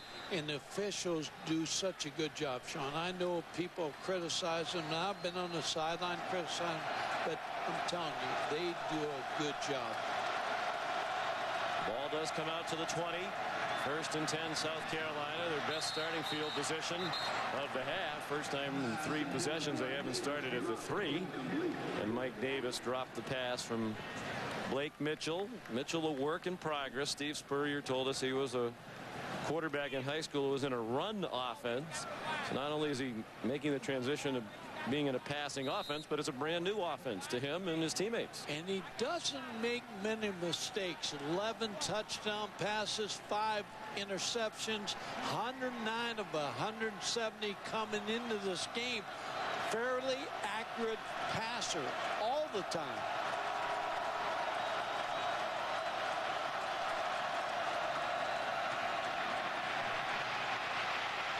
Mitchell runs for 3. Tackled by Jason Hall.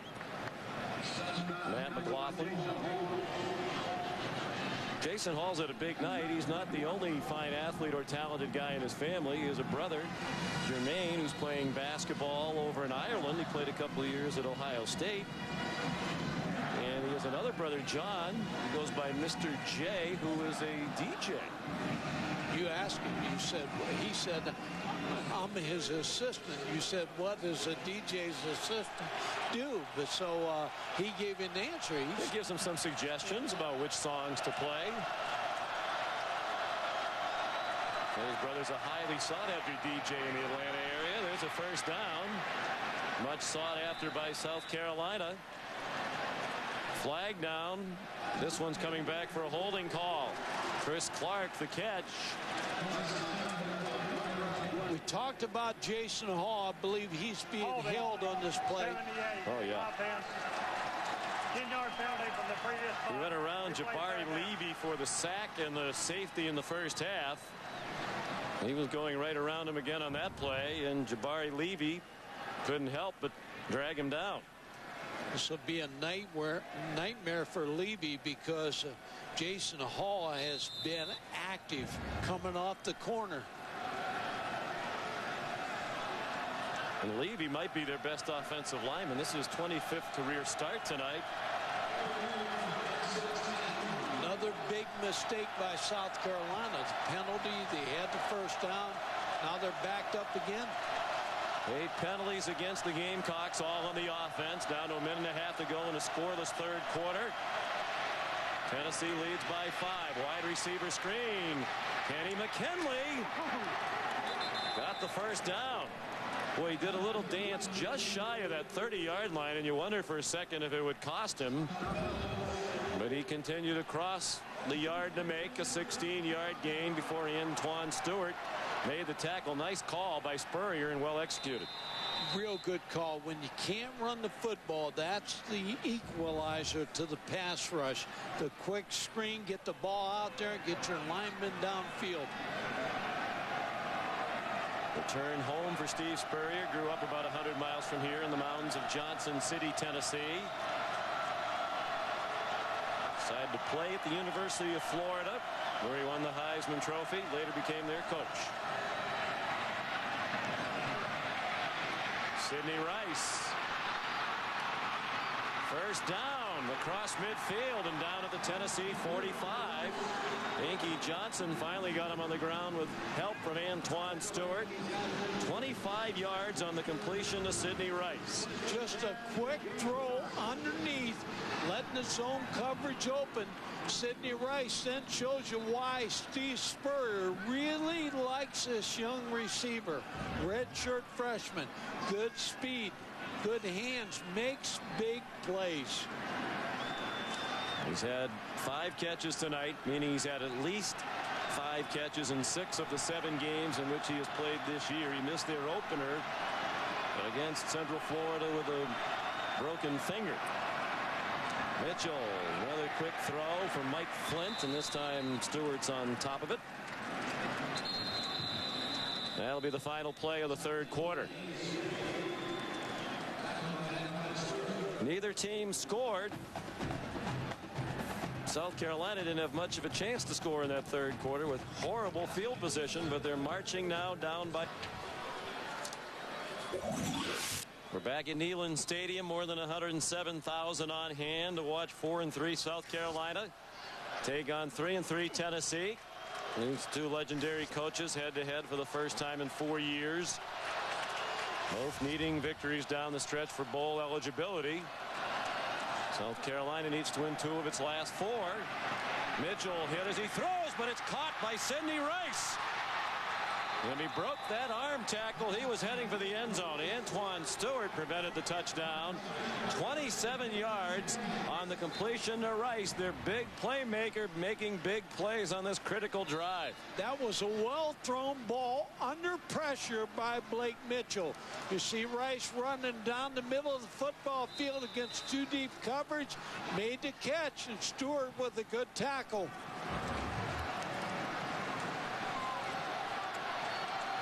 Sidney Rice, standout basketball player in high school, the state player there at Gaffney, won a state championship. Thought about playing both sports at South Carolina. Leg injury last year brought that idea to an end.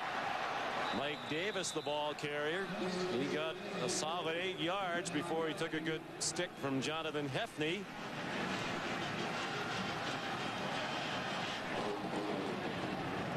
With more on Sidney Rice, here's Alex. Hey, Sean, well, Sidney Rice has his eyes set on becoming the conference freshman of the year. Last week, before their game against Vanderbilt, defensive back and friend Co Simpson showed Rice his freshman of the year plaque from last season. He said to Rice before the game, hey, let's go get it. Rice making a good argument for it tonight, Sean. He certainly is. He's had a tremendous freshman year. Simpson, 6 interceptions last year to be the conference freshman of the year. Little trickeration. McKinley throws back. And it is incomplete. Intended for Mike Davis. They scored on a similar play last week against Vanderbilt. Threw a lateral to Savell Newton. He threw a touchdown pass to Carson Askins. That one went straight up the sideline on the forward pass instead of back across the field like this one from Kenny McKinley. You have plays set where you're in certain field position plays. Davis sold this play. He's open. Should bring this in for the touchdown. Yep. Great call. Well-played call. Perfect throw by McKinley, and it was dropped. McKinley was a quarterback last year in high school. 3rd and 2. Here's Rice for a first down inside the 9. Inky Johnson the tackle. Pump fist from Steve Spurrier. They made a lot of mistakes tonight, a lot of penalties and turnovers and drop passes, and yet here they are in position to take the lead in the 4th quarter.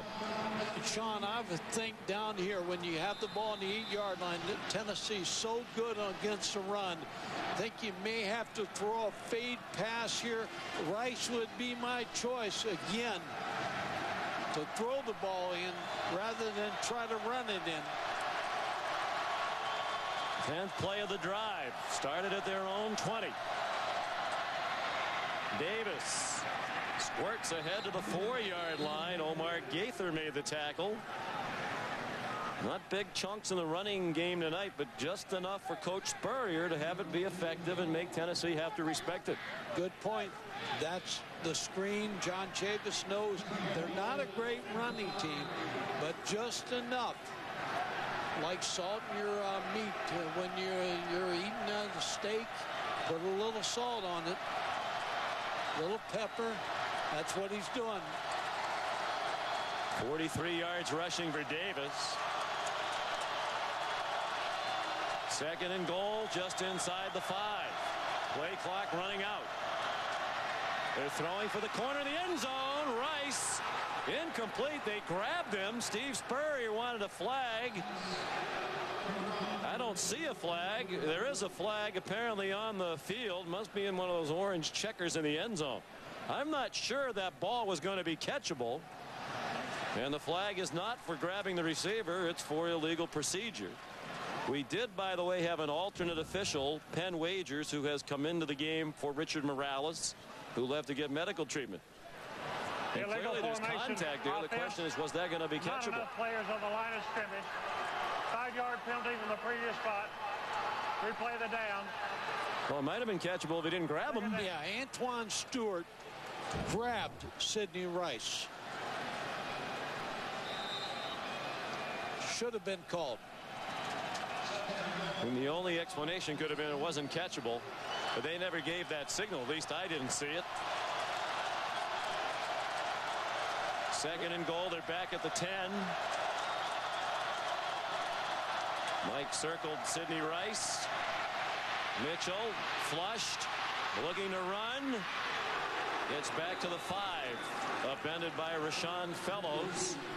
Steve Spurrier told us he was a running quarterback in high school, but he's had to encourage him to take off and run more this year. He's been a little too reluctant to run with the football. And John Chavis's defense, again, they force Blake Mitchell to run. Good coverage in the secondary. South Carolina going to take a timeout. Talk about this one. And again, I would ask you about time management issues. You have plays for this situation, right? You're down on the 5-yard line. You're in your red zone offense. You prepare all week to game plan for situations like this. Why burn a timeout you might need later? Because you've got young receivers. You're without Savell Newton. You've lost 2 other receivers. You want to make sure everything's right. We'll come back for this key 3rd down and goal from the 5 right after this.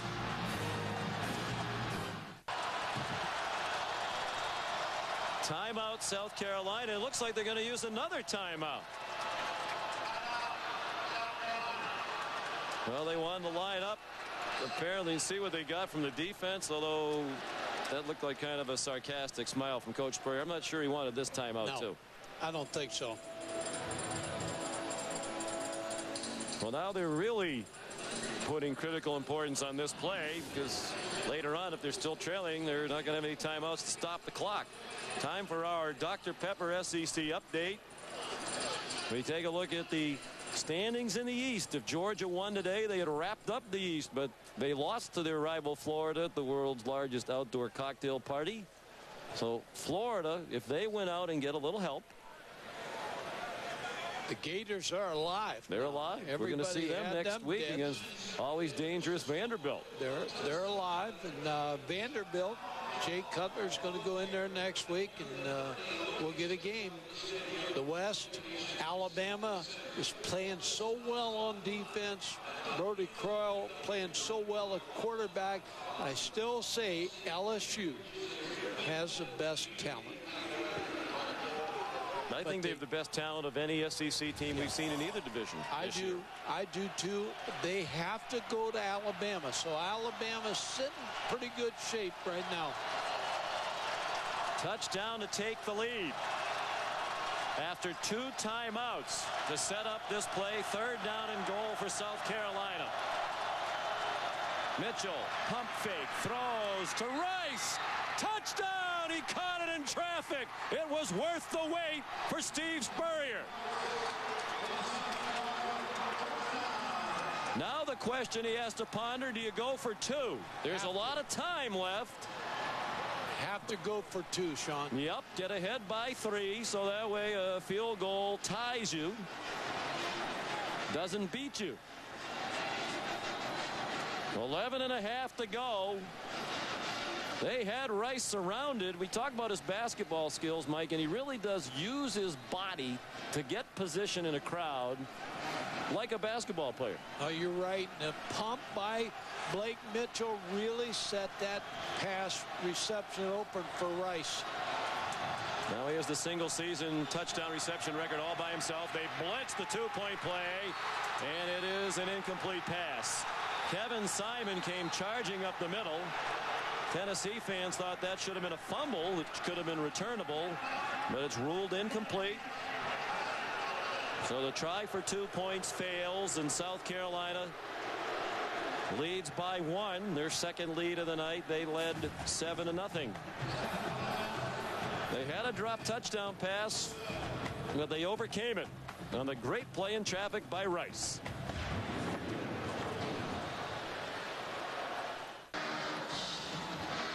Seven touchdown receptions now in the last 3 games for Sidney Rice, the redshirt freshman from Gaffney, South Carolina. As we look at the Sonic scoring drive, his 5-yard reception on 3rd and goal capped a 12-play, 80-yard drive. Mitchell outstanding on the drive. They took more than 6 minutes off the clock. Now they're in position to hand Tennessee a very rare loss when the Vols have led after 3 quarters. Under Philip Fulmer in 14 years, Tennessee is 110-4 in games in which it led after 3 quarters of play. The last time they blew a lead after 3 quarters was to LSU in 2001 in the SEC championship game. Lucas Taylor won't run this out. They've been stagnant on offense. The question is, will they go back to Rick Clausen, who started, played 2 series. The second series ended with an interception that set up a Carolina touchdown. Eric Ainge has played since, but in this half, Tennessee has 2 first downs. They have 41 yards of offense, only 4 of those passing yards. They're going to go back to Clausen. He's a veteran guy.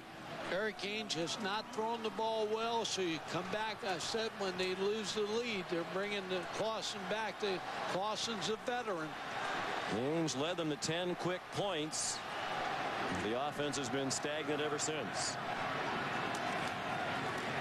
Arian Foster having the biggest night of his career. Excellent tackle in space by Coe Simpson, their All-American candidate at safety. Sean, great defense. 2 guys are on Rice right here, but you're going to watch fine design play. Here's the move, first move, and then the throw in the end zone. So they had him bracketed with 2 guys, the right call, but Steve Spurrier had the right call on for South Carolina. A little move, and then Blake Mitchell threw it right to Rice for the touchdown. David Yancey stacked up at the 26. It'll be 3rd down and 4 after an update from Matt Weiner. Sean, that 19-point deficit for Texas at Oklahoma State seems like a distant memory now. This is Raymond Taylor getting the call. This is Raymond Taylor going 57 yards for a touchdown. Horns have racked up nearly 600 yards in offense, 356 on the ground. Another 12 from Taylor here, and it's a 47-28 Texas lead. So some scares for Texas and UCLA tonight. They're both going to survive. Tennessee needing to come back now. 3rd and a long 3. Clausen's pass caught. Jason Swain, a nice catch on a ball slightly behind him. Out to the 41-yard line. 14 yards on the pickup. Tremaine Tyler made the tackle for South Carolina. You remember John Havlicek, right? Of course. He'd come Hondo. off the bench for the Celtics. He was the world's best 6-man. I believe Rick Clausen, when he comes off the bench, is better because he sees more out there. He comes off the bench right now. He's just ready to go. Clausen dumps it short. Robert Meacham slipped as he tried to turn up field. It's a 3-yard pickup. Well, Clausen, of course, back on September 26th, came off the bench after the half when Tennessee trailed LSU 21-0. Led a second half opening drive keyed by that throw to Robert Meacham. It ended with an 8-yard touchdown to Brett Smith. He finished with 196 yards passing, ran for a score, threw for a score, and they won 30-27. Through a big hole, Arian Foster across midfield, still on his feet, and finally down inside the 35. 23 yards on the rumble for Foster. He's up to 148 yards and injured at the end of that run. He fell awkwardly across the sideline. The other thing a veteran quarterback will do, like Rick Clausen, he'll settle the huddle down and he'll encourage the offensive line, the running backs, and the wide receiver. He's been here before. Let's see his leg hyperextend on one of his last steps. And he landed awkwardly. Kind of fall that would make you think it might be a hip injury. Corey Anderson powers ahead. He's down to the 27-yard line, so they're in field goal range for Will Hoyt, who has a career long of 51. Very little breeze in the stadium here tonight. All the flags just hanging straight down the pole. 8:40 the clock running. South Carolina leads by 1. They've lost the last 12 to Tennessee.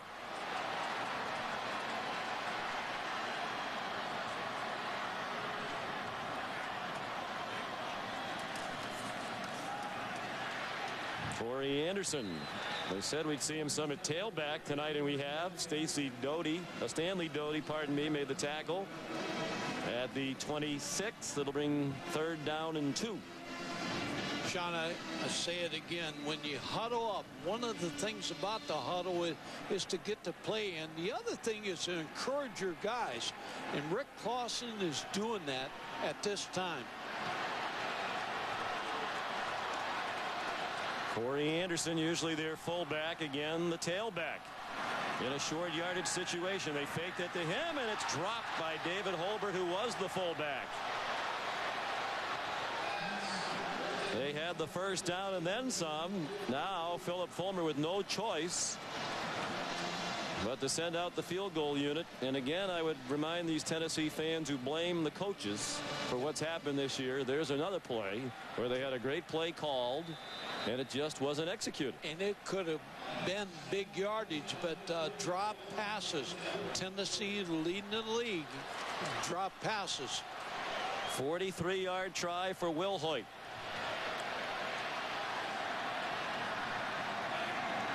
For the lead. Good!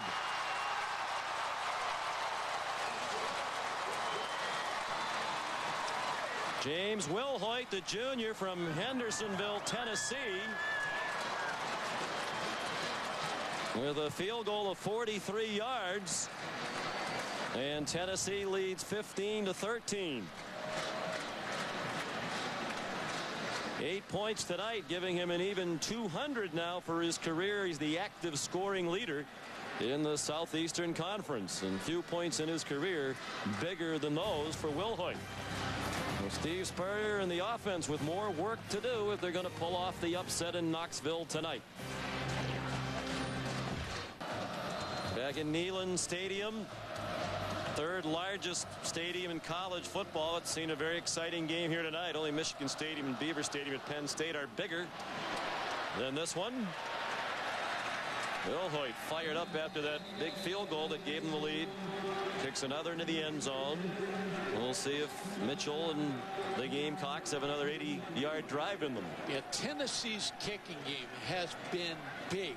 You talk about 3 punts inside the 5-yard line. Kickoff, Wilhoit knocks it in the end zone. You always start with bad field position. Bear in mind they used 2 timeouts to the Gamecocks to set up that 3rd and 5, 3rd and goal from the 5, on which they scored the go-ahead touchdown moments ago. So they have just 1 left. 7:39 to go. Plenty of time right now. 3 wide receivers. Mitchell after the fake, and Kenny McKinley, an excellent catch. He had stopped for a moment on the route. I think Mitchell thought he was going to keep running, and that made the throw go ahead of him, but McKinley able to stretch out those hands for a 13-yard gain. You're right. Shows good release by Blake Mitchell. He was waiting for McKinley to go open. Kenny McKinley has made 2 really good catches with concentration. Should have had a touchdown pass to his credit as well tonight, but Mike Davis dropped it in the end zone. 200 yards passing now for Mitchell, right on the number, 18 of 31. Looking for more, has a first down. They're quickly out to the 49-yard line. Chris Clark, who had a couple of key fourth-quarter receptions on their winning drive last week against Vanderbilt. Another big catch for Coach Spurrier, a 16-yarder. And John Chavis needs this front 4 really to heat up Blake Mitchell. He had too much time on that last throw. He has the starters in up front. And they should be fresh. The backups have played a number of snaps. The front 4. Davis trying to pick his way through that front. Gets 3 to the 49-yard line of Tennessee. Paris Harrelson made the tackle.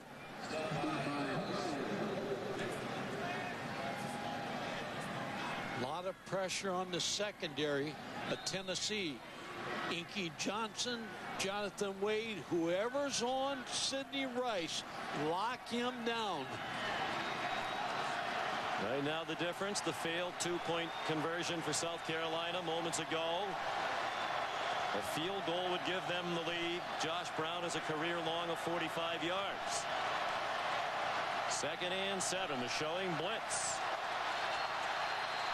And they didn't get the playoff. Ball was snapped. Delay of game. Offense. 5-yard penalty. Still 2nd down. 10th penalty against South Carolina. South Carolina gets out of the huddle late in trying to make those calls at the line of scrimmage. The noise factor, Blake Mitchell gesturing to the wide receivers, took the delay of game, which you can't do.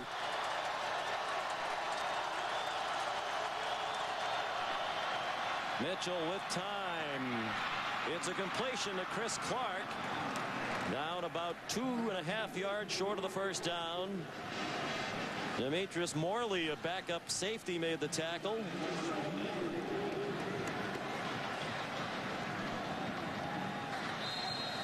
Tennessee playing with 5 defensive backs. Now 6 will be on the field. Could be 4-down territory for South Carolina. 3rd down and a long 2. 3 wide receivers. Make his turn in the lone back. Tennessee showing blitz again. Mitchell, the quick slant again to McKinley. And Mitchell is starting to pick them apart with the play calling of Spurrier helping them to get in a nice rhythm here. Inky Johnson made the tackle, but it's an 11-yard gain. And McKinley really stepped up big, Sean, because they need receivers because Savell Newton's down, Carlos Thomas hurt, Noah Whiteside, so you're down. You have 3 wide receivers hurt. Kenny McKinley, the freshman, has stepped up. Flag down as they broke the huddle. Might be illegal participation. Only have 11 on the field. And they might pick up the flag. Should. There's no foul on the play. There were only 11 players in the huddle. First down.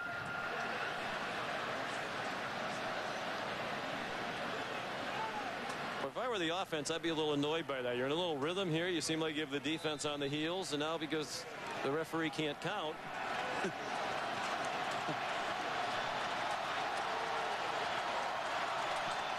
So they'll try again on 1st and 10 with 4 wide receivers. And Turman dropped for a loss. Jonathan Wade, the cornerback. And every yard is critical now. Because if you're thinking about a longish field goal where they snap the ball, would have been a 51-yard try. Now they're really out of field goal range. They don't get anything forward of this. Xavier Mitchell on a twist again between the tackle and end. Tackle goes outside, the end goes inside. Xavier Mitchell was right in the backfield. 3:40 to go. South Carolina, 2-touchdown underdog, down by 2 points.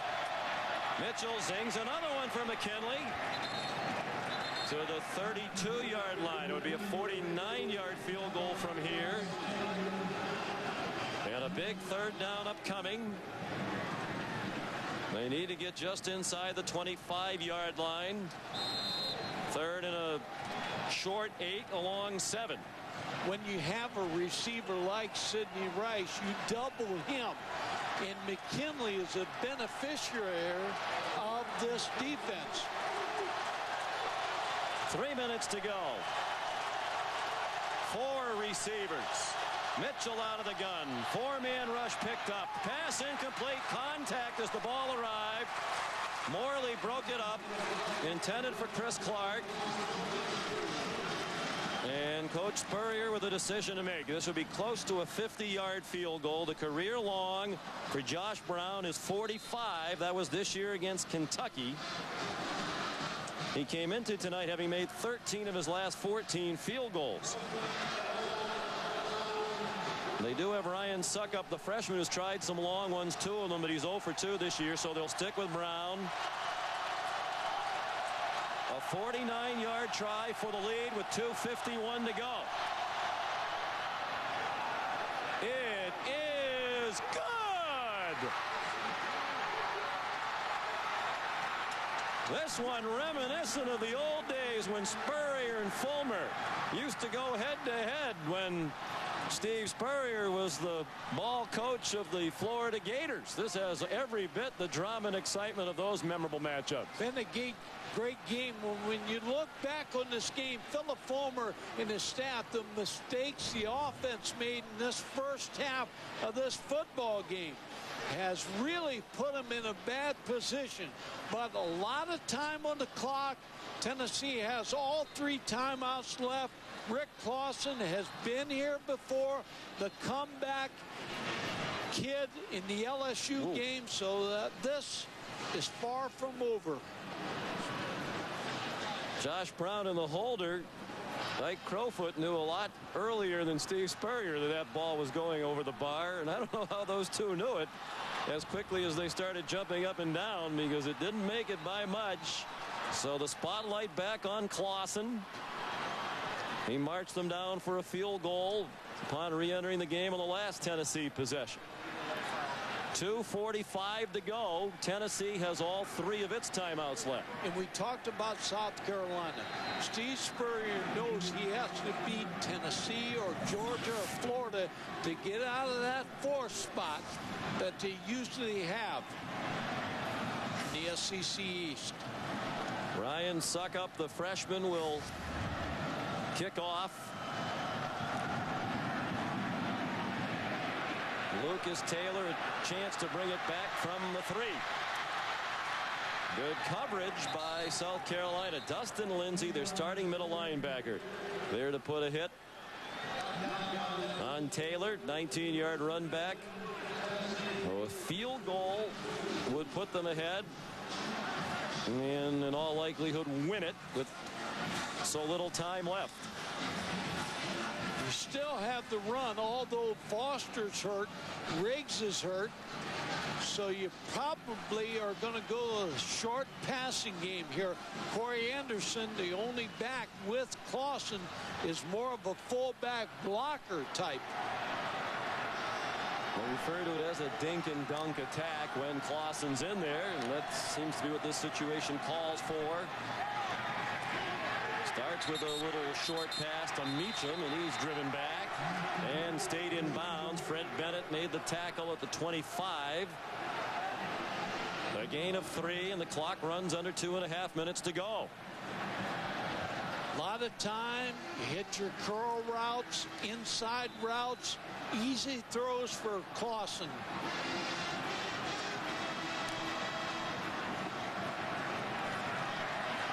Clausen with time, throws the deep ball and almost intercepted. It was over the head of Robert Meacham and almost picked off by Coe Simpson. We spoke with Coe a couple of weeks ago, and he was bemoaning a number of missed interceptions right through his hands, and there's another one. Sean, you're right. Tyrone Nix has called all the right defenses here for South Carolina tonight. They had a chance at that pick.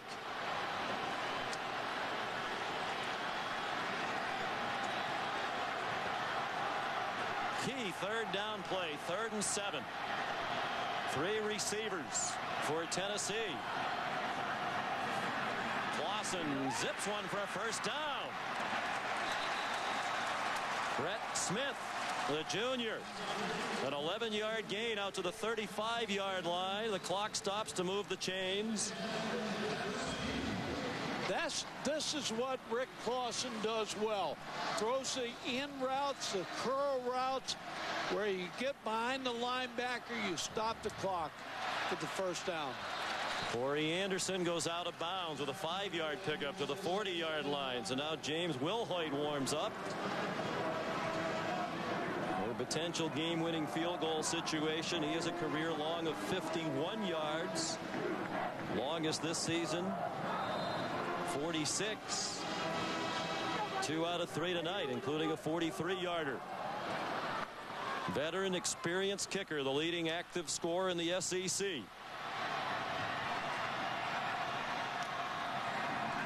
Clausen under duress, wobbly pass, incomplete.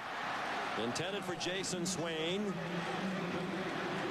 It'll be 3rd down and 5. Jonathan Joseph had the coverage. This is a big game for Philip Fulmer and Steve Spurrier because you're talking about bowl implications. Now, not going to win the East, either one of these teams, but the bowl season is dependent on this game. Philip Fulmer has never lost to South Carolina. He's never coached against the South Carolina team led by Steve Spurrier. Another big 3rd down. Clausen with time, has a receiver, good catch, and then it comes loose from the hands of Arian Foster. Looked for a moment like he was going to rescue that off-target pass from Clausen, and that's one of those passes you have to be on the money with. He was wide open in space, and now Philip Fulmer with 1:42 and 3 timeouts with a decision to make, and it looks like they're going to go for it. Offense still on the field. Clausen's in the huddle. Tennessee 2 for 9 on 4th down this year. Some type of curl route in the middle of the field. 4th and 5. Clausen underneath. It is broken up by Coe Simpson. Intended for Brett Smith, and Simpson, the brilliant safety, timed it perfectly. Gamecock fans who have made the trip celebrate, but still a minute 37 to go and all 3 timeouts left for Tennessee. And when you can't run the football, as South Carolina has had problems, you can't run out the clock. Led too far to Brett Smith. Cole Simpson with another big play. Philip Fulmer looked like he was going to be physically ill. It has already been a tremendously disappointing season. Preseason top 5 in many major polls, ranked as high as number 2 in a couple of magazines, number 3 in a poll. Picked to win the SEC East. They're on the verge of 3-4 overall and 2-4 in the SEC. And looking at a scramble for bowl eligibility with Notre Dame next week at Notre Dame, then Memphis, Vanderbilt, and Kentucky. It gets a lot easier after the Irish, but the way they're playing, they're not a cinch to beat anybody. No. When you talk about Tennessee, you talk about mistakes, drop passes, mistakes, penalties. They have come at the wrong time for this volunteer football team. Still could get the ball back, Sean, because they still had the 2 timeouts. South Carolina really not a good running football team. The last time South Carolina won was 1992. That had a big effect on both of these coaches. Johnny Majors let go at the end of the year. Philip Fulmer became the head coach. Steve Spurrier was coaching at Florida. That Tennessee loss helped Florida win the SEC East.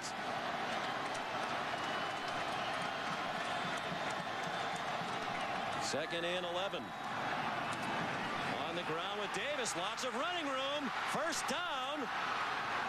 And then tackled by Jonathan Wade, but a huge first down to the 27-yard line.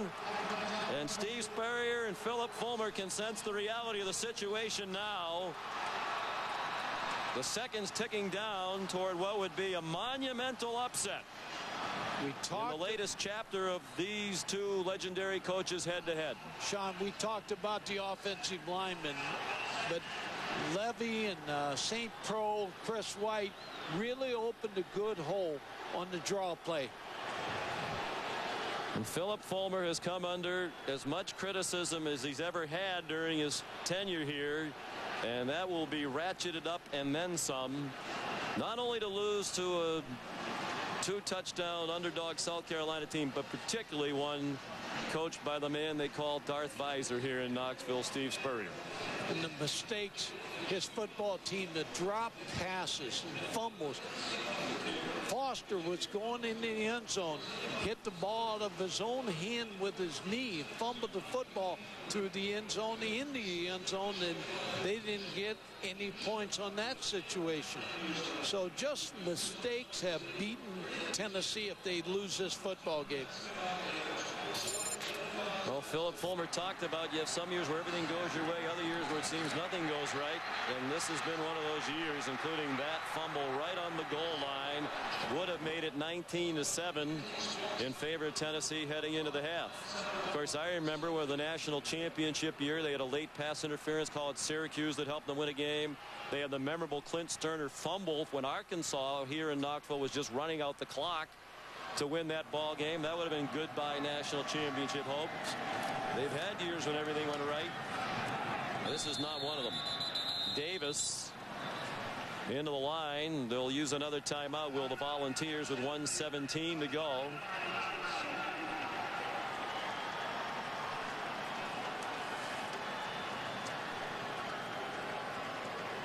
We also have very good news, regardless of who you're cheering for tonight. We're told that Carlos Thomas, who was taken off the field in a stretcher and taken to the hospital in the first half, is back here at the stadium, diagnosed with a concussion.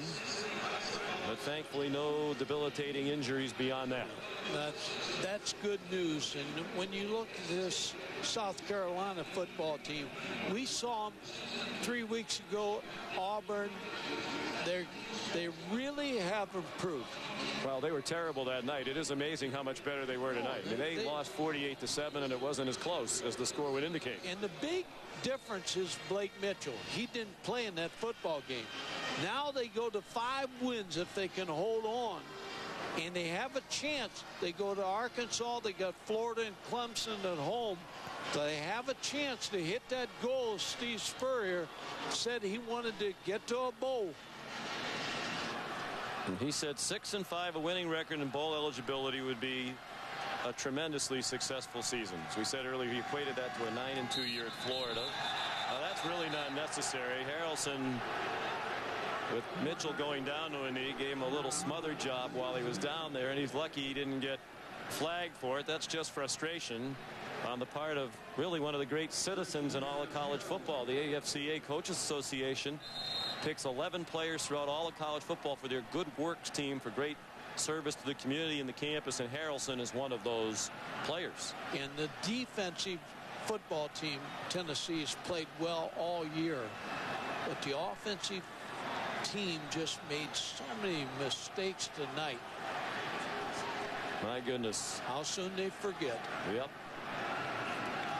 But you'd have to say, Mike, Tennessee is the most disappointing team in the country, given top 5 preseason rankings to be 3-4. Steve Spurrier with the first signature win of his tenure at South Carolina, and it comes against the familiar foe, the Tennessee Volunteers, and their coach Philip Fulmer. He's come into the stadium and won as the head coach of Duke, of Florida, and now of South Carolina. And he's with Alex Flanagan. Coach, how much does this feel like the old days against Philip Fulmer? No, I tell you what, we thought we had a chance to make history if the ball bounced our way, and it did. We had some good things happen. So we're excited. First time South Carolina's ever won here. So we did some history tonight. All right, what history was made tonight, aside from the first ever win? First win ever for South Carolina. What about for you and your program? What kind of history? What does it mean? Well, we beat one of the top 3 in the East. So that's good for us, and hadn't done that much. So maybe we can beat another top 3. Who knows? All right, Steve Spurrier, one step closer to his goal of reaching a bowl game this season, Sean.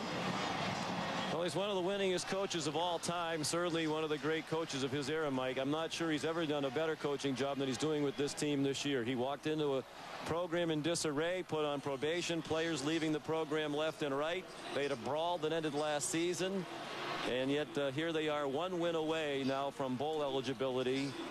With a signature win against the Tennessee team that's having a bad year but still has a lot of talent. Yeah, their defense played well.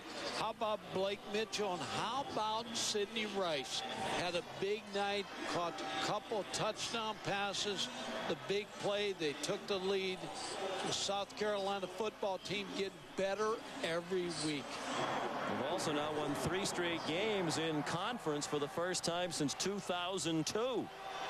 Reason to smile for Blake Mitchell, Steve Spurrier, and Gamecocks everywhere. Once again, the final score tonight, South Carolina 16, Tennessee 15. This has been a presentation of ESPN, the worldwide leader in sports.